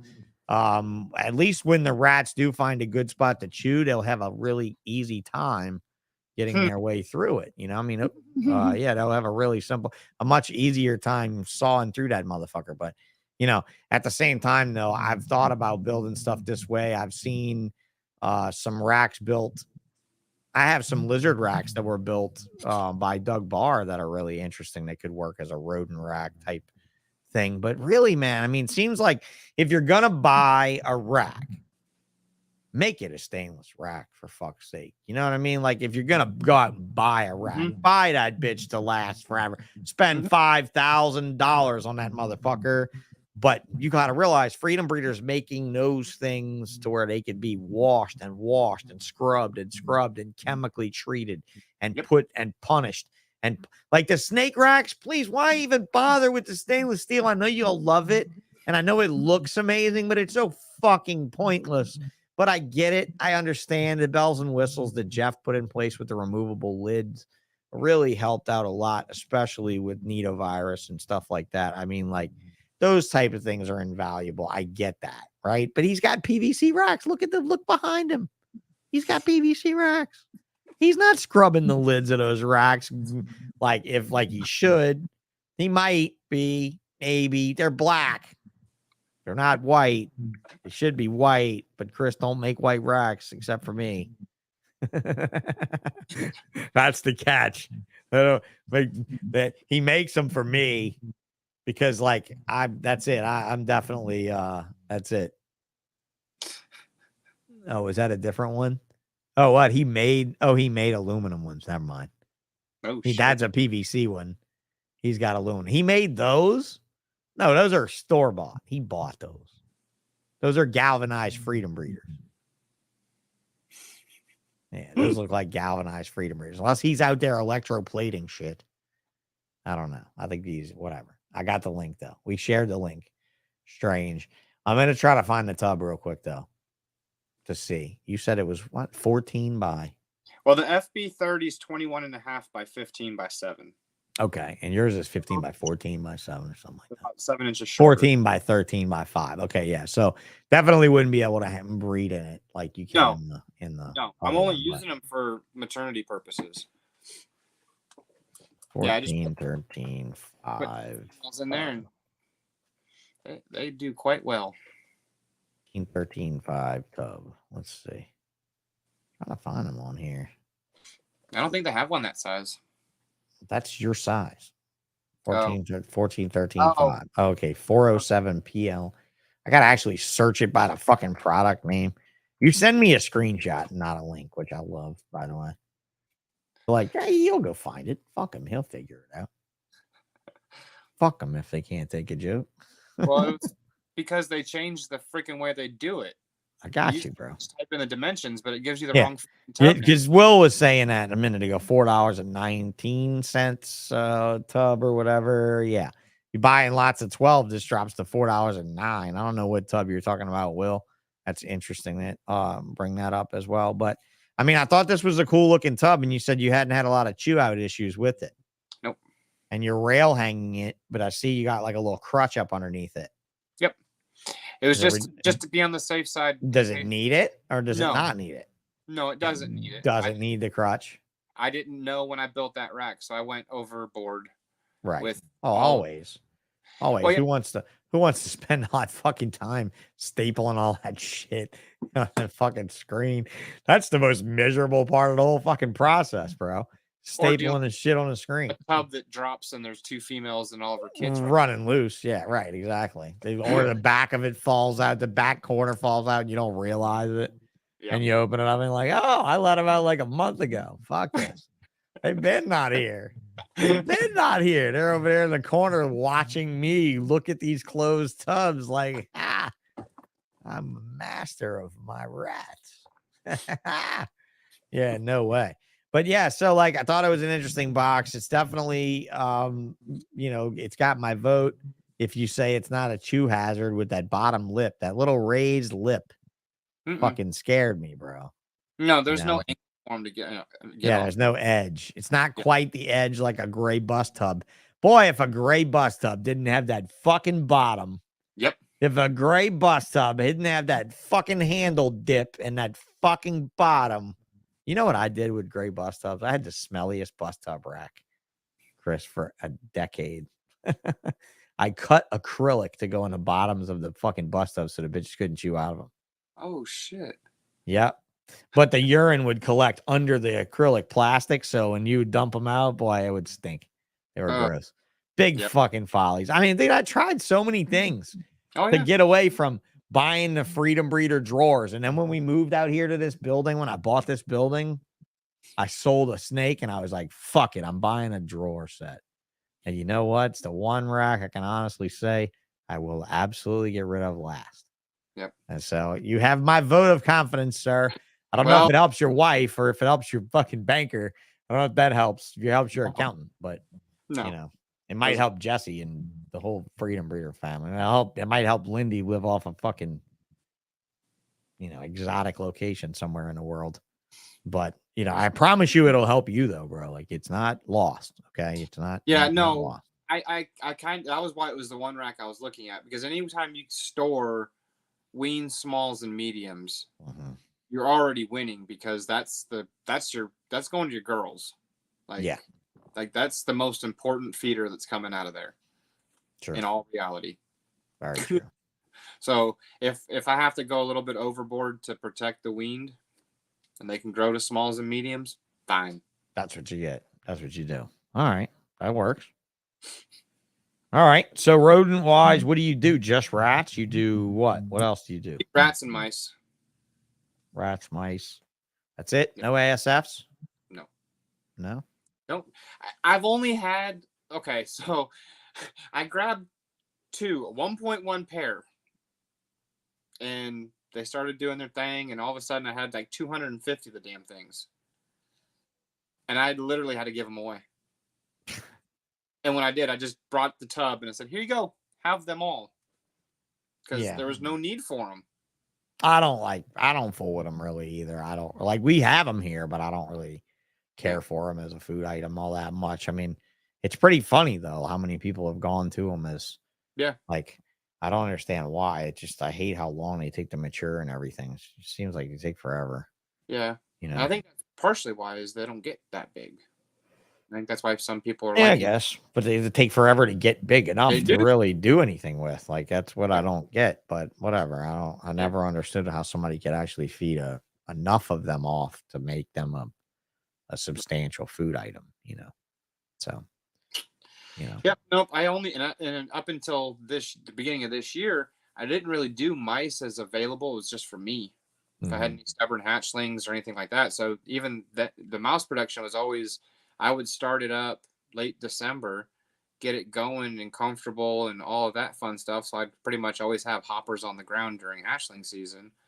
And then as soon as the last set of babies that were feeding on mice either switched or whatever, then I pulled and stopped breeding mice, because I literally had very little people looking for them until I had a show, and they're like here locally, and they're like, we need feeder mice. And I'm like, okay, well, I can produce a ton of them. Yeah. If you're gonna buy them. Yeah. Oh, they'll buy them.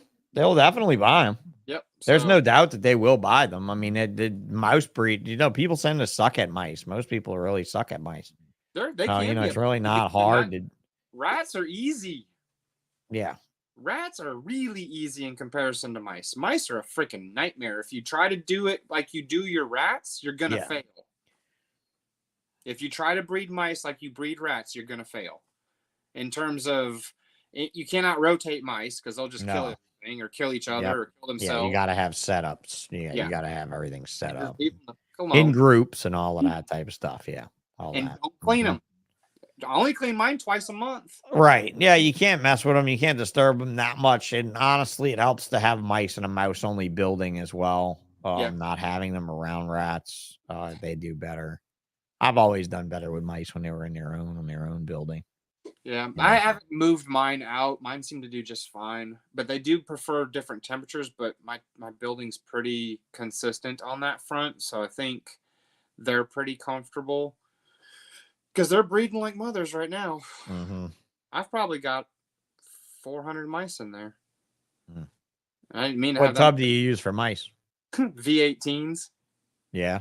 Yeah. That seems like a good size tub for mice. That seems like a banger tub 1.4. for mice. 1.4. It's V18s and yeah.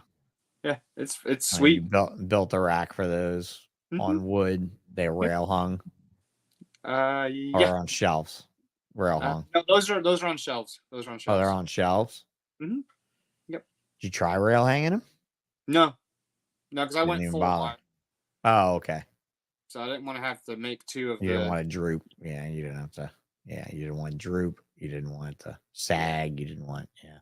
I wanted them to be tight too, even Okay. though for the most part my mice have been well behaved. There's always a first for something stupid. So, but it's Right. been good. Good. Real Good. good. So you got rodents managed. Yep. Seems. Yep, you I know. rebounded there. To the point to where you could even expand that. Yeah. Into more of a local business, or yeah, not something you want to do? Is it something you're trying to do? I reopened us January this year. I was selling up until I think I had to just finally shut it down back in I think I made the decision in August last year because it wasn't. I couldn't get ahead of being behind. Mm-hmm.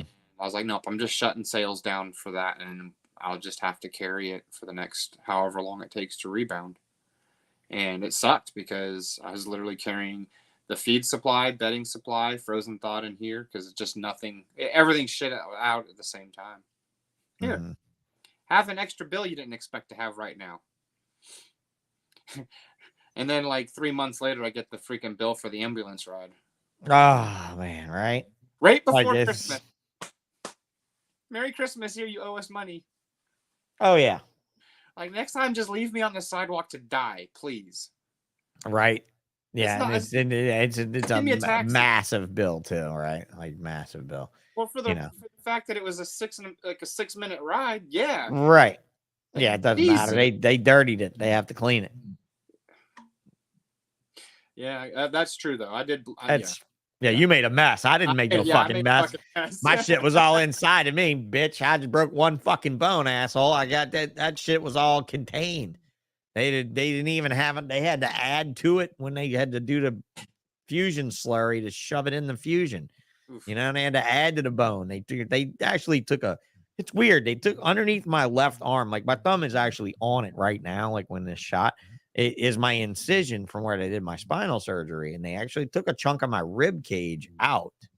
So there's like a gap of rib cage that's no longer there.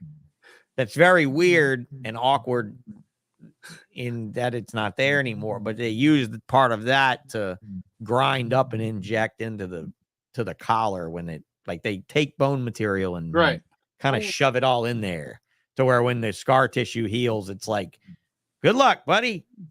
Like it's like a dam with a leak and a guy on the other side with a bunch of bubble gum in wrappers still, and he's chewing it up and he's spitting it out and he's sticking it on the leaks. He's trying to stop the leaks. It seemed to me like it was a lot like that. It was a lot like chewing gum in a leaky dam.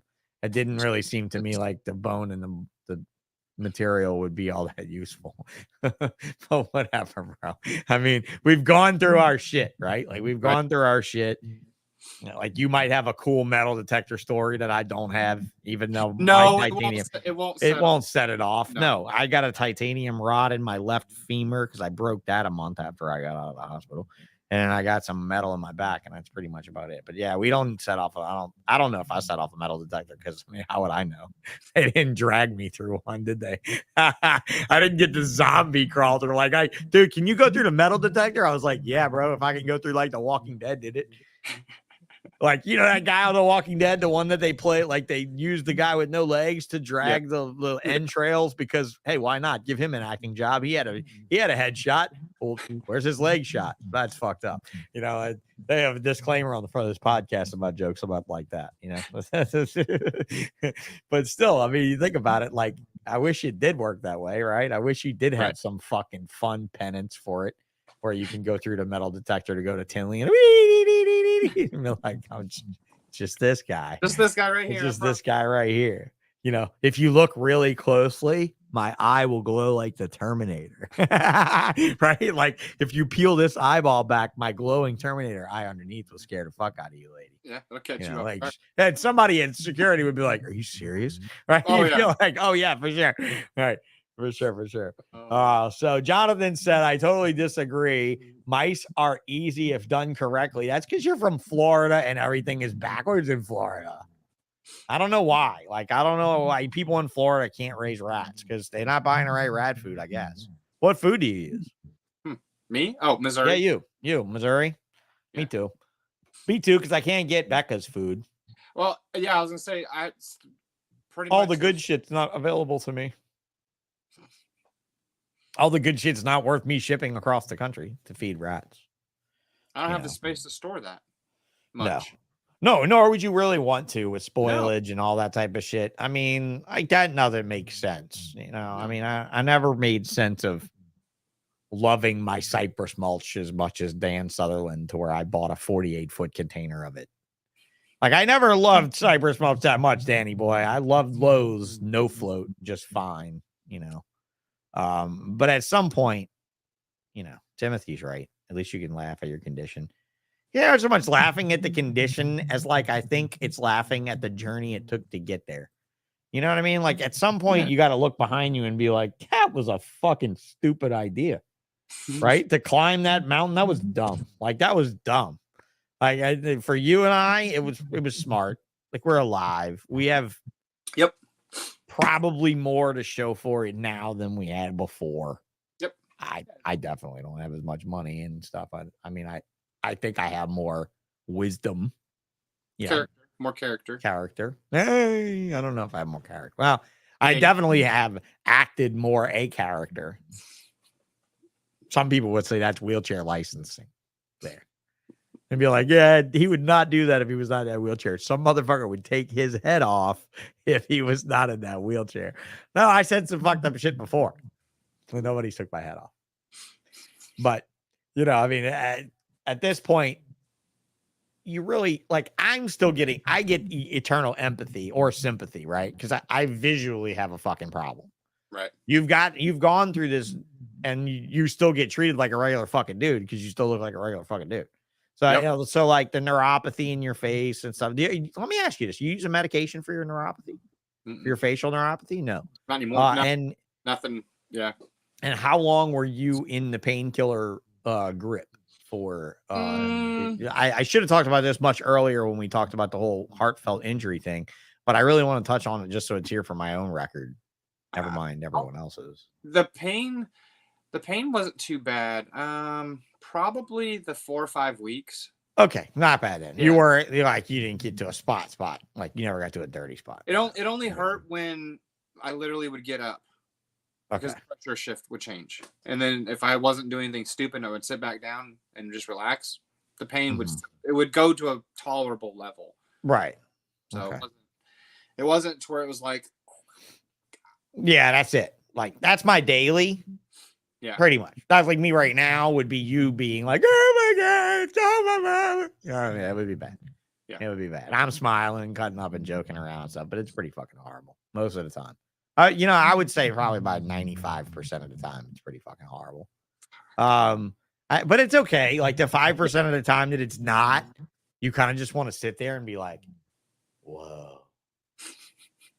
This is So like good what and this enjoy is it. what my grandpa felt when my grandmother hit the mute on her commercials on TV. Like this is like the relaxation, like, oh wow. This is what life feels like, you know. But like those moments when you're like, oh, I used to have these days where I was numb like one day of the week where I could have just a solid day of good feeling where I didn't have pain. And then that just as I've aged, it's just gotten less and less. It's just like the guy I went with, Chris, I went into this support group when I first got injured, and there was a 10-year para, a 20-year para, and a 30-year quad at the meeting, right? And the 20-year para had the same injury as me. And he said, no, I'm sorry, the 10-year injured was the same injury as me, same T8 level injury as me. And he looks at me and he said, and I said, so what's your level of injury? And he said, I'm T8 complete. And I'm like, oh, me too. And I was like, not 7, not. And he's like, nope, just T8, just clip T8. And that was it. He fell out of a balcony of this is when college dorms had balconies, right? He fell out of the window of a college dorm and broke his fucking back. Almost the same way. Like landed almost the same way I did and broken almost the same way. He tells me, he's like, dude, by the time you hit 10 years, your spasms and pain are going to be fucking atrocious. It'll be okay though. And that's it. Like, that's my advice. And I'm like, what the fuck? And then here I am 10 years in and I'm thinking back about the guy and I'm like, yeah, he's right. He's right. It's kind of plateaued at horrible right about here. You know what I mean? But there's plenty of motherfuckers that have it worse. So I'm all right. And I'm fortunate, right? So I hope that you were, once you started doing and you got out of your depression, were you able to look back on it and be like, all right, now I'm going to do. So what are the goals now, Mr. McDougal? Let's talk about Snakenstein Reptiles goals since May of 2022, because obviously these kind of things make us think about what we want to do.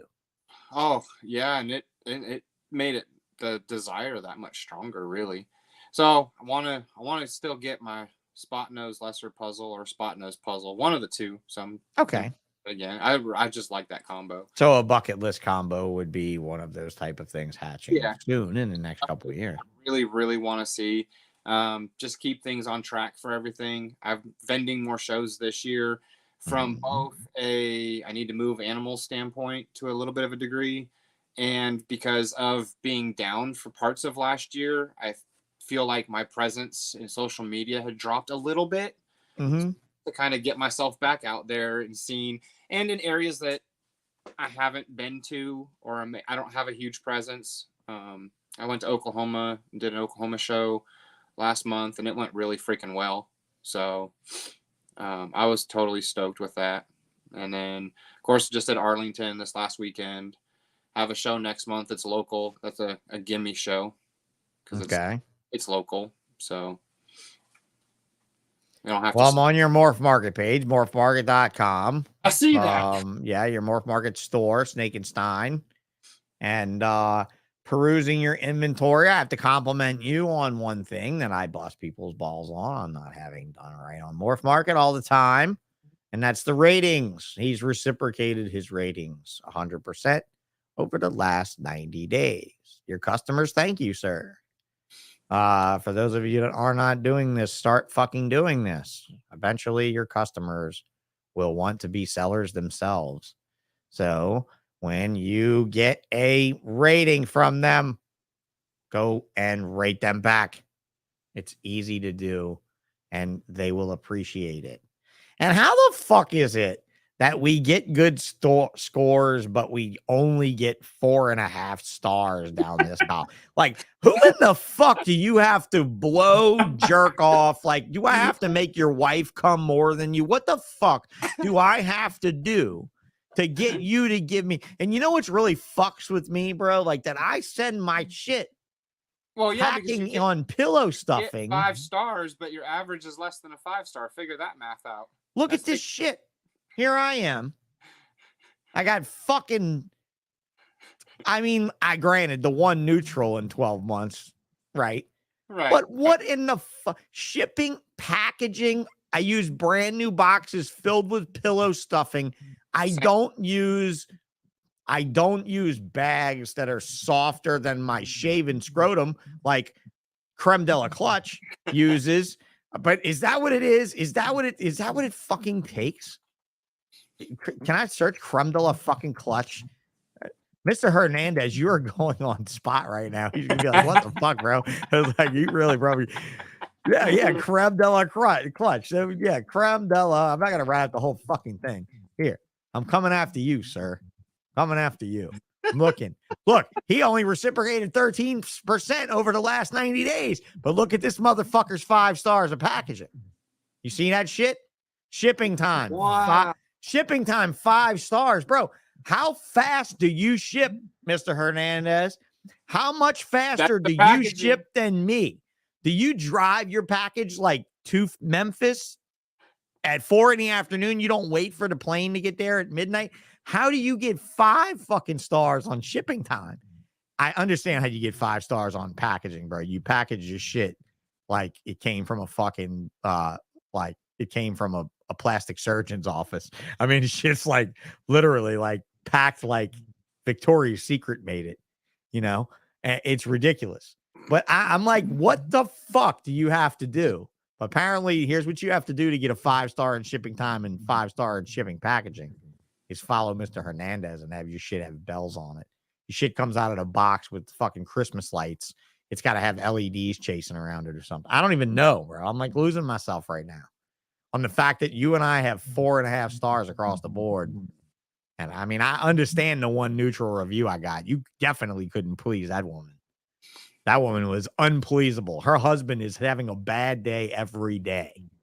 That's how bad she is to please. But other than her, you know, everybody else that's been my customer has been fantastic, you know. So I love you love your customers. I love my customers too. I absolutely I've enjoyed love my every interaction with my customers. I've only had to block one customer on Morph Market. And that was by John's or his team's recommendation too. Yeah. So yeah, Bob Vu sending Pokemon cards of your snake with the snake. Are you fucking kidding me? Nope.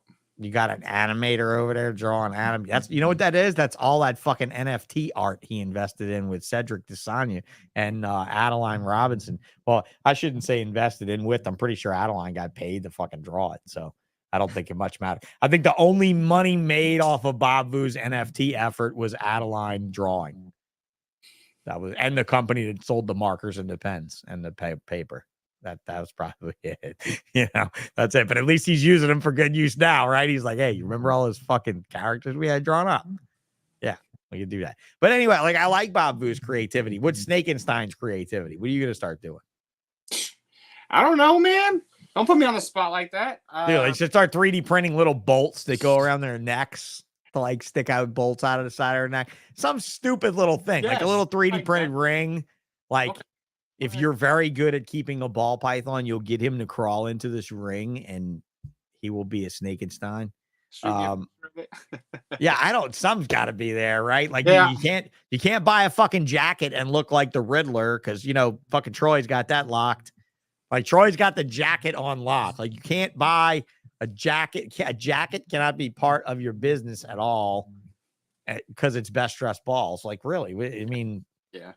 You know what you should do? Straight up design a show display that looks gangster on those stainless steel tables like that in your logo and just show up at shows with that. Just wheel in with the fucking stainless steel NSF table and wear a fucking chef hat and fuck them. All of them. Fuck them. I'm Chef Chris McDougal, and I am here to therapize your genes. That's why I said, like, let's see what if gene therapy comes with a happy ending tonight. You like my Facebook post? You know, yeah, I know you saw it. I saw you shared it or whatever. Yeah, it's perfect, right? Like, the gene therapy comes with it. So let's talk gene therapy. What is this ambush gene? Tell me about this. Before I get to you on, you know, the ABCs of ball pythons, I'm going to give you the floor on this one, bro. I don't need the floor. Oh no, you got the floor. I don't need to interrupt. I got a sign It's here that says stop interrupt. so it came from an import female that I got imported from Africa. So you put me on the spot. I wasn't thinking of it. It's a pattern reduction gene. One could say I ambushed you. Yep, you sure did. I actually ambushed you. Enhancing genes, it adds an extra layer of the pop to it. Last year was supposed to be a really fun year for the project, but last year didn't fucking happen. So we're going to try again this year and see if we can take a few different directions and put a little bit of a spotlight on it. It's saying StreamYard's having some trouble with some of these shares that I do because it's a little funny sometimes. Like it's having trouble with the new sharing stuff. Hold on, let me bring the screen back up. And tell me if this shows. This showed? That show? Yep, that show. Big picture show? Okay. All right, there you go. There you go.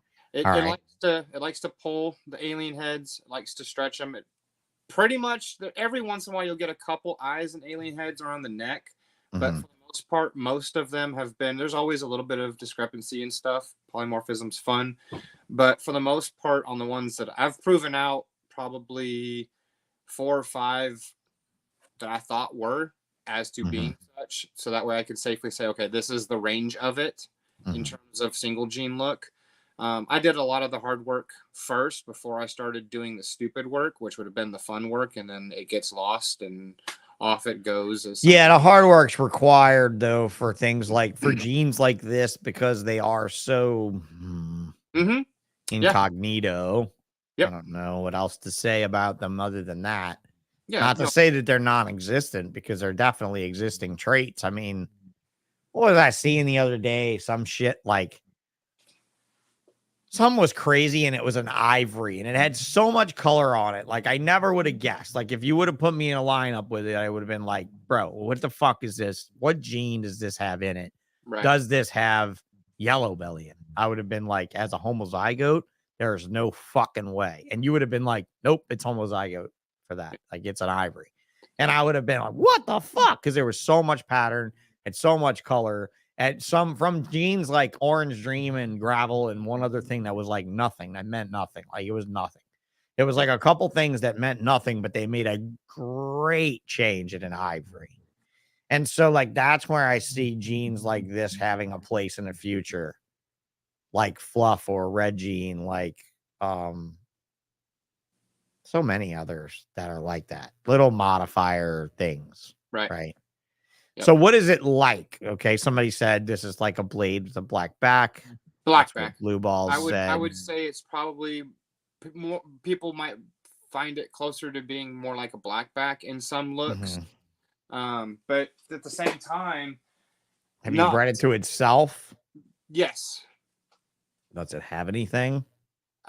Inconclusive. It was a 4-egg clutch. 2 of them died. Oh yeah. So I got 1 ambush and 1 normal last year. Doing that again? Yes. Doubling down this year. Interested to see if the death comes back. I am too. Yeah, I mean, we don't see it enough in ball python genes. I know it's not anything per the gene itself because both her daughters have had no issues and they're ancient as hell.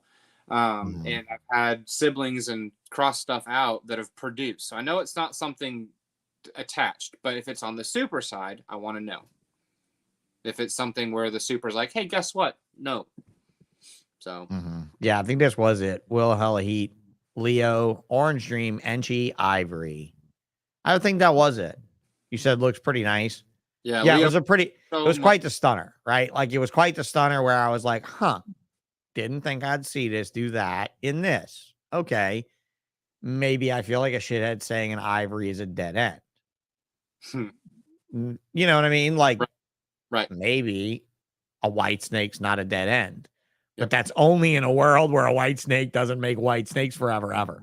Yeah. And who'd have seen that coming, right? Again, Biff's Almanac, motherfuckers. If I would have known then what I know now, none of you would have ever had a chance. I'm not saying I would have been coaxing Justin Kabilka in the womb to end himself, like in the butterfly effect's real ending. Like, bro, wrap the umbilical cord around your neck. And no, I wouldn't be doing that, but I would definitely be taking massive amounts of opportunity from many people, right? Yep. You may make a tri-stripe looking animal. Yeah. It was interesting, like, to think. I used to think that ball pythons, the more that they change, the more they stay the same. But I would say that I'm firmly wrong in that. Yep. Would you say that in your experience? Would you agree? Yeah, I can agree with that. They're not really not changing, bro. Like, they keep fucking changing, and I don't want it to keep changing. I don't really want it to keep changing at all. It's like every year, the entire scenery gains another level of depth. It gains another dimension of difficulty. It gains another rack of bullshit you have to keep and give a name to. And so you will be in the early stages of the ball python ABCs. Yeah. You're not far down the line there. And I pulled it out as an example on one of my first shows. You remember, you were here. You were like here you were in the chat when I threw your name under the bus. And I didn't even do it on purpose. Like, I clicked ambush as like to ambush an ambush. It's really why I clicked it, because of the name. Because I'm like, ooh, that name needs to be fucking targeted. And then you said it's probably like, I know that fucking guy. And I'm like, I know that guy. He's not a total shithead. We need to talk to him about this. Right? Because at some point, somebody's going to have something that may not be garbage. It might not be nothing. Yep. Well, I know you're not a huge clown fan, but actually, I'm a huge clown fan, bro. I'm an enormous clown fan. It's just that I was never thinking that it would be where I would put so much of my money. Right.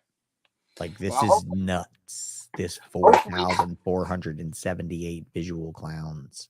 Hopefully, I'll have it mixed with clown this year, and not for hets. Bro, that's you understand that is 10% of the ball pythons in America are visual clowns. 10%, almost 10 fucking percent, bro. That is insane. What's pied? What is pied? Probably 20. No, it's about the same. 10%, not even 10%. It's about the same.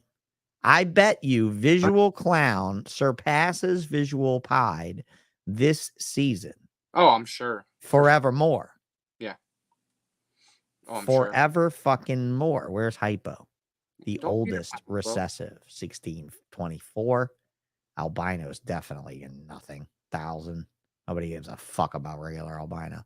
Regular albino is a dirty bitch. The dirty old raggedy bitch.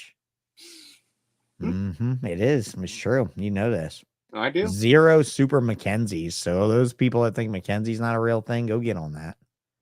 That project is fucking glorious. I produced so much nice shit from that when I had it. And I only had it for 2 years. I did so much nice shit with that. There's so much color in Mackenzie. Fuck, man. If you thought vanilla had color, Mackenzie's got so much color. That's probably my little choice of the whole vanilla fire complex is Mackenzie. If I had to take one of them, it'd be that. I'd take it even over LSR fire. Sorry, Joneses. I love you guys, but you didn't fly me to your barbecue on.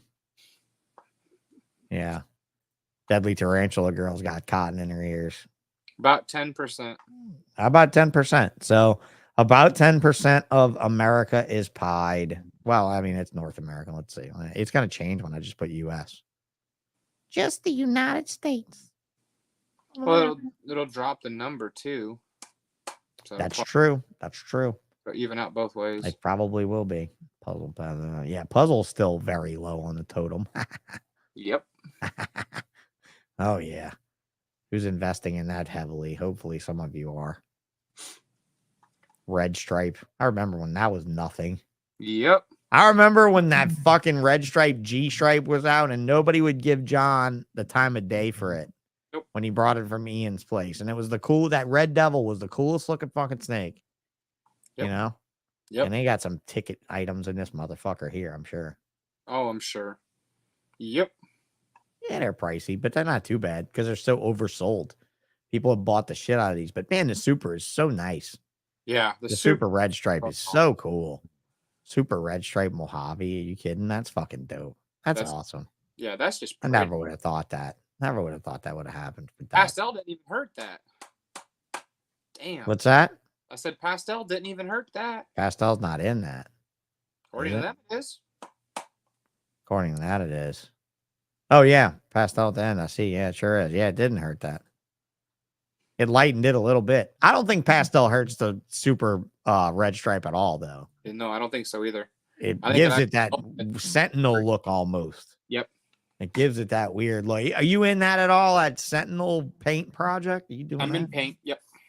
I'm making double het hypo paints this year. Now, that should be a spectacular animal. That should be a spectacular animal because I love that stuff. I love that stuff. I'm not even going to toe Limey's line on that. I mean, you know. Hey, the male came from Limey. Oh, well, I mean, he tends to be giving out a lot of people's stock of paint is coming from Limey. Seems like as long as you catch him in the right mood, fucker. Oh, well, I mean, that's Limey, though. I mean, first of all, I know. Yeah, I mean, you know, it's just Limey. I love him. He's amazing. Yep. He's one of my favorite people in the world. But yeah, he's a moody motherfucker sometimes.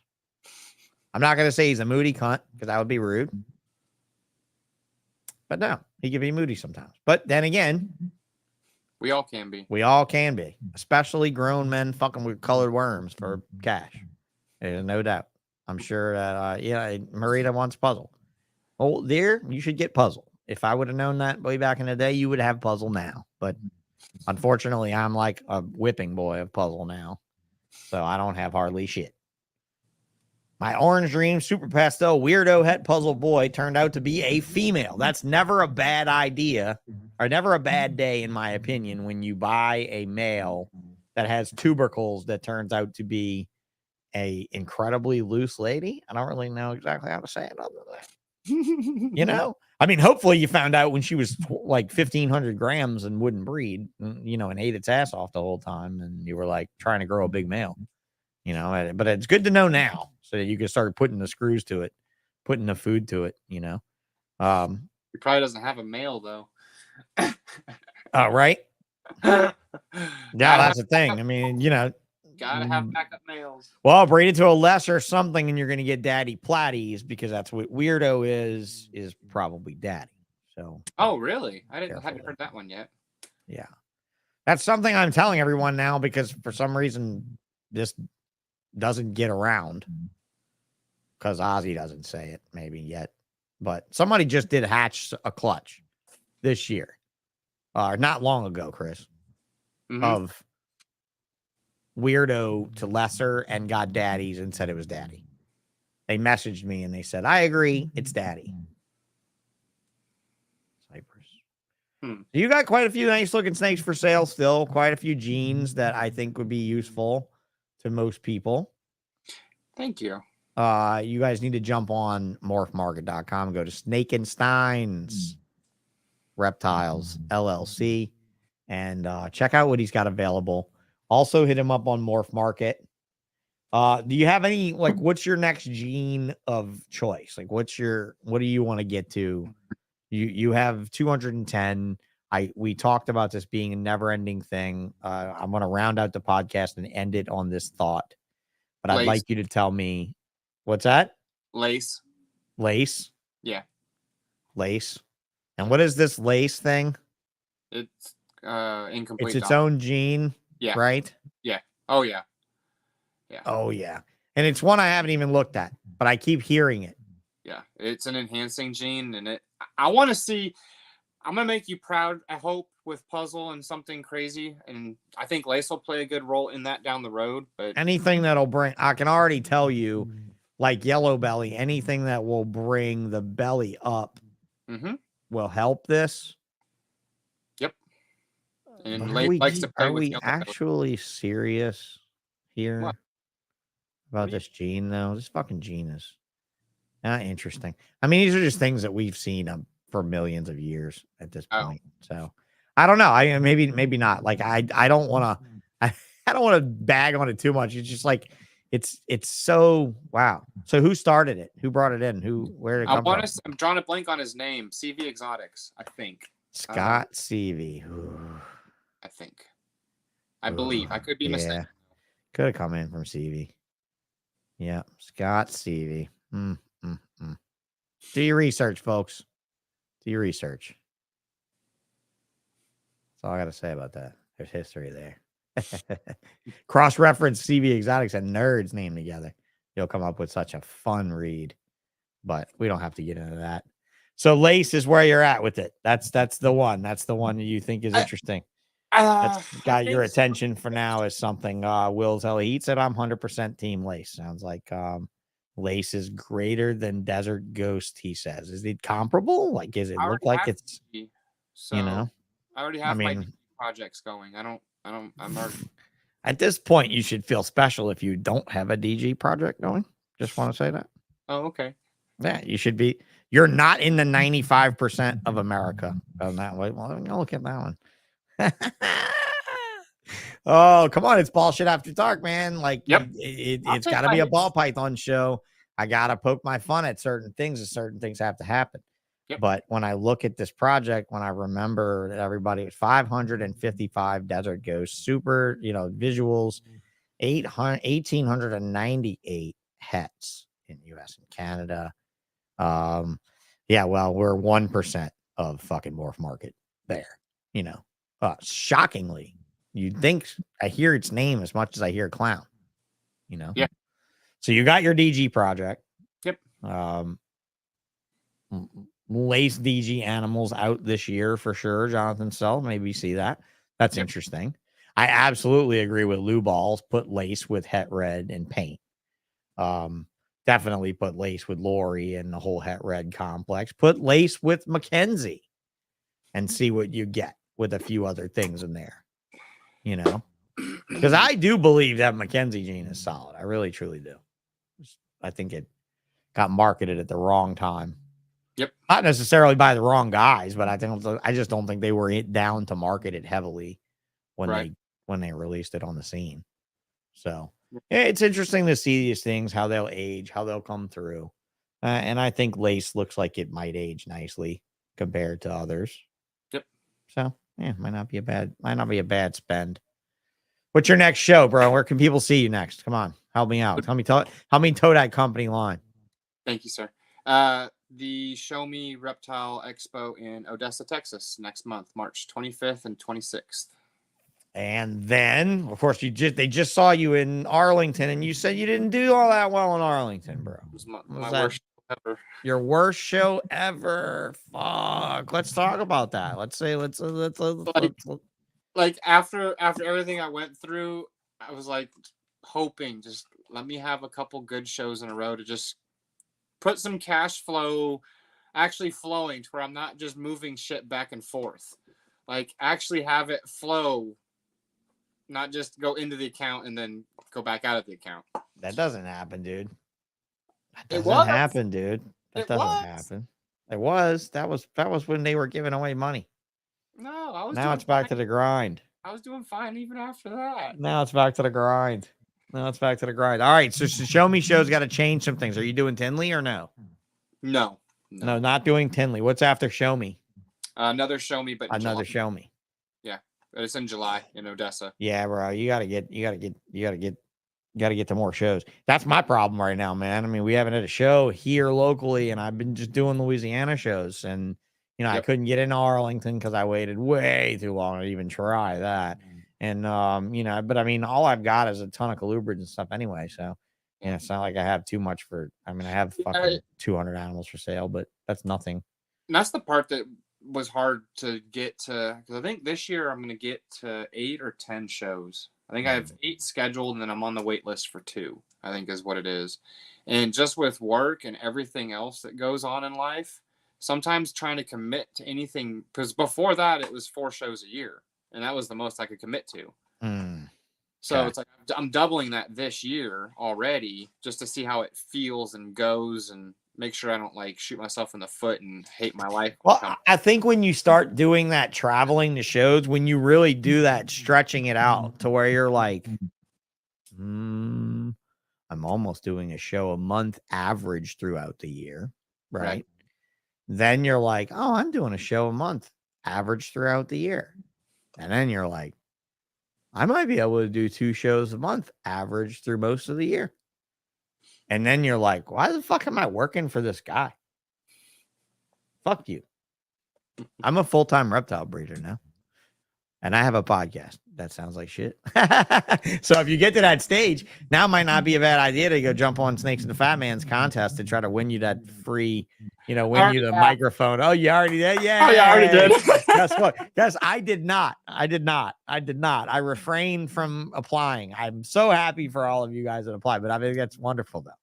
And Deadly Tarantula Girl hung out with us tonight. Thank you, Marita, for hanging out with us. I would love to do a show with you sometime.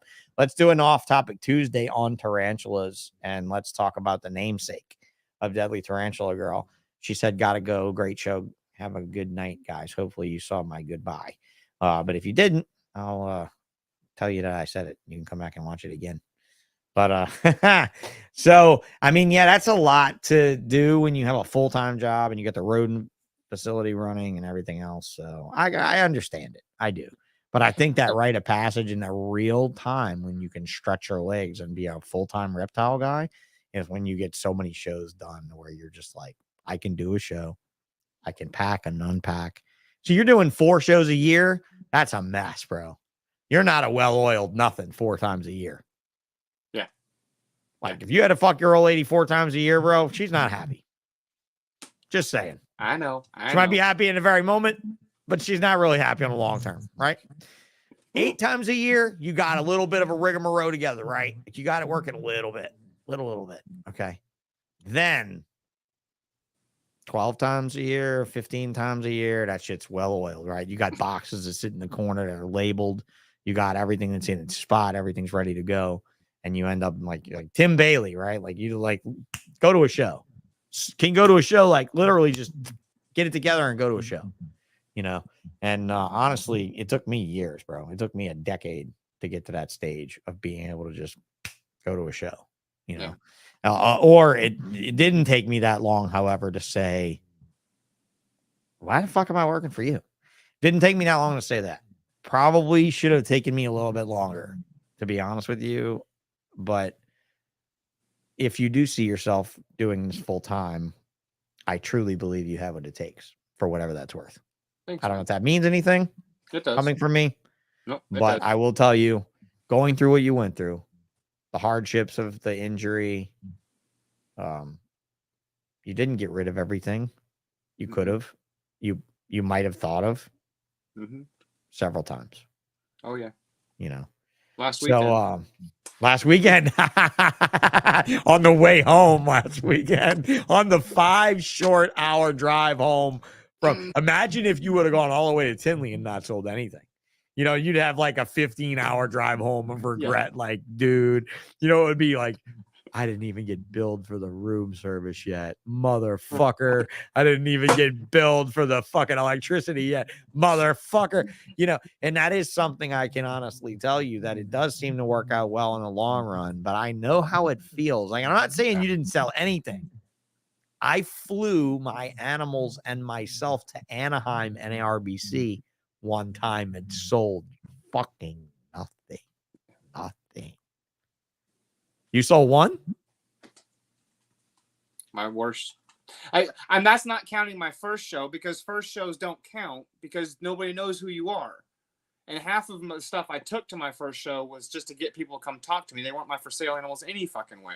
Bro, we drove like 15 hours to Raleigh, North Carolina. I didn't make one sale. During the teardown, I sold a dude a blood python for $10 less than what I paid for it, just so I didn't have to go home and tell my family that I didn't sell anything. I robbed myself of $10 to save myself from next time. I just lied. It would have been cheaper to lie. They didn't care. They didn't give a fuck if I was a failure or not. You know what I'm saying? It's just unbelievable. But honestly, that's it though. When you get to go and you go to those shows, sometimes you get, you know, sometimes you get tons of sales, sometimes you don't.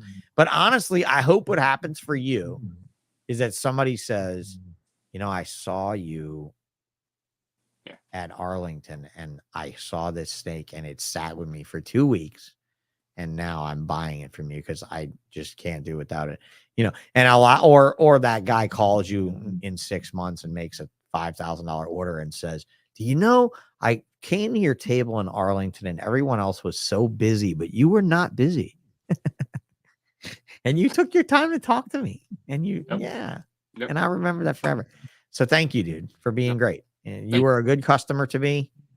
You were very easy to work with. I appreciate all the money you spent with me. I appreciate all the time we spent together.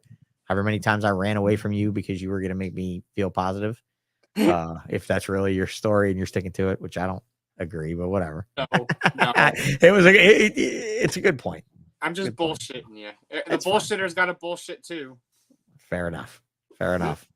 So Chris McDougal of Snakenstein Reptiles and Snakenstein Rodents, right? What do you call it? Rodents, rattery? What are you? Rodents. What are you? A rattery or a rodent? Yeah, rodents. All right, there you are. Check him out on Instagram. Check him out on Morph Market. And man, thanks for coming on the show. No, thank you, man. I appreciate it. I hope you enjoyed it. Us just I BSing and guys, like on Chris's behalf, like if you have that friend out there that's had a tough time, who's sad, who's had an injury or a loss of some sort, whether it's a death or whatever, and depression is a major part, a major force in their life. Don't tell them to go to a doctor. Don't tell them to talk to somebody. Don't tell them to get some medication. Get them up and get them moving and get them doing. You know, I think Chris and I can both. Yeah, Chris and I can both say that we found ourselves both that way. You know, so thanks for being awesome, bro, and you know, keep on being strong, keep on growing, and you know, don't bite off more than you can chew, but don't look at that sandwich the same way as you did yesterday either, bro. Like I want you to go get it, eat it up, you know, get it done. So the Ramos just want to be on the show. This is Sean Ramos, and I think that would be great, man. I think that would be wonderful. It'd be a good show to have. All right, Snakenstein, you got anything else to add? No, sir. Nothing. You good? All right. Hang tight for me just a minute. Yep. And let me put you on the sideline just a second. All right. So when's the ABC? Oh, hang on. I cut you. My button click happened. So yeah, let's say bye to Chris. Thanks again, Chris. You know. Bye. All right, man. Thanks, man. Yes, indeed. Hold on. Good to meet you, Chris, and hats off to you, bro. Great show, everybody. Good night, everyone. Yes, PCF Funny Royals. Thanks a lot for coming back around. So when's this ABC is coming? It depends on Jessica and when she wants to start recording it, what day of the week she wants to start really putting it down. We'll have to figure it out. I was hoping to be moved back into this building part-time to be able to do that. That or I could just do it from the other house. I mean, it seemed to work out when we do a broadcast from there. It's not the green screen, or the lighting, but that's okay. You know, I don't think we need all that. So, all right, guys, thanks a lot for coming up and enjoy the show. I hope you guys come back on Tuesday for the I don't know what the fuck. Feely got a very busy life. Feely didn't bow out. Feely just kind of like stopped talking about the deal because, you know, he's got school and he's Mr. Mom. And he's raising a ball python collection in a state that's filled with ball python breeders. Fucking great state of Texas, just like this Chris McDougal guy trying to make it in the great state of Texas. Like everybody's just, it's like ball python breeders in Texas are like standing at the Alamo and shit. Like, you know, you guys are like numbered to a point where I don't. If you took on the rest of the country of ball python breeders, you probably win. Just by sheer meat eating ability and number. But Texas can be a tough place to be in the ball python game. But he does have a lot going on, John Feely. And I love him. And I think he would be great to have him do some of them as well. Maybe for the breeders that absolutely hate the history of me, John Feely and Jessica Hare can do those interviews together. That seems to me to be like, oh, could Sean be here? Oh, no, Sean can't be here. Okay. We'll put baby in the corner and we'll bring John on and it'll be all good. So, thanks for understanding. That's good. But yeah, you're welcome, guys. I try to keep coming back to this thing every week. I've been doing it twice a week, mostly for a while now. And I missed a few here and there. Thank you very much to all my sponsors for doing this. Thank you for the Patreon folks. Listed you guys all earlier. And I'll see what I have on Tuesday. I'll make it a fun one. I'm trying to get a guy that runs one of the larger reef aquarium operations in the country, who's also a ball python morph breeder. I'm trying to get him to do an off-topic Tuesday. I think that'd be a lot of fun. I might reach out to Ton Jones. Ton Jones is an air gun expert who's been in the reptile game for a few decades now. Also been on TV. He's on Spike TV, on Storage Hunters or whatever. He's got the tattooed head. You might have seen him at a Timberline cricket booth or something at a show before. But Ton and I go back a bit, and he'd be interesting to have. So if you have any other suggestions for Ballshit After Dark guests, please send them my way, because I kind of have gotten together this little group of these overlays here, right? Like these brand overlays. I can switch them out, and I'm saving them all on my StreamYard. Each individual person that I've done these After Darks with, as I'm kind of switching their logos up there right now, to tell you guys that I had a hell of a lot of fun doing these shows with these impromptu guests that are just bullshitting about ball pythons like we both share this podcast. But go back and listen to some of the ones that I've done in the past that I've put up here on the border just now, and give me some love on those episodes. All right. So like and subscribe and all that fun stuff. And I will see you guys when I see you guys. Take care. Thanks a lot.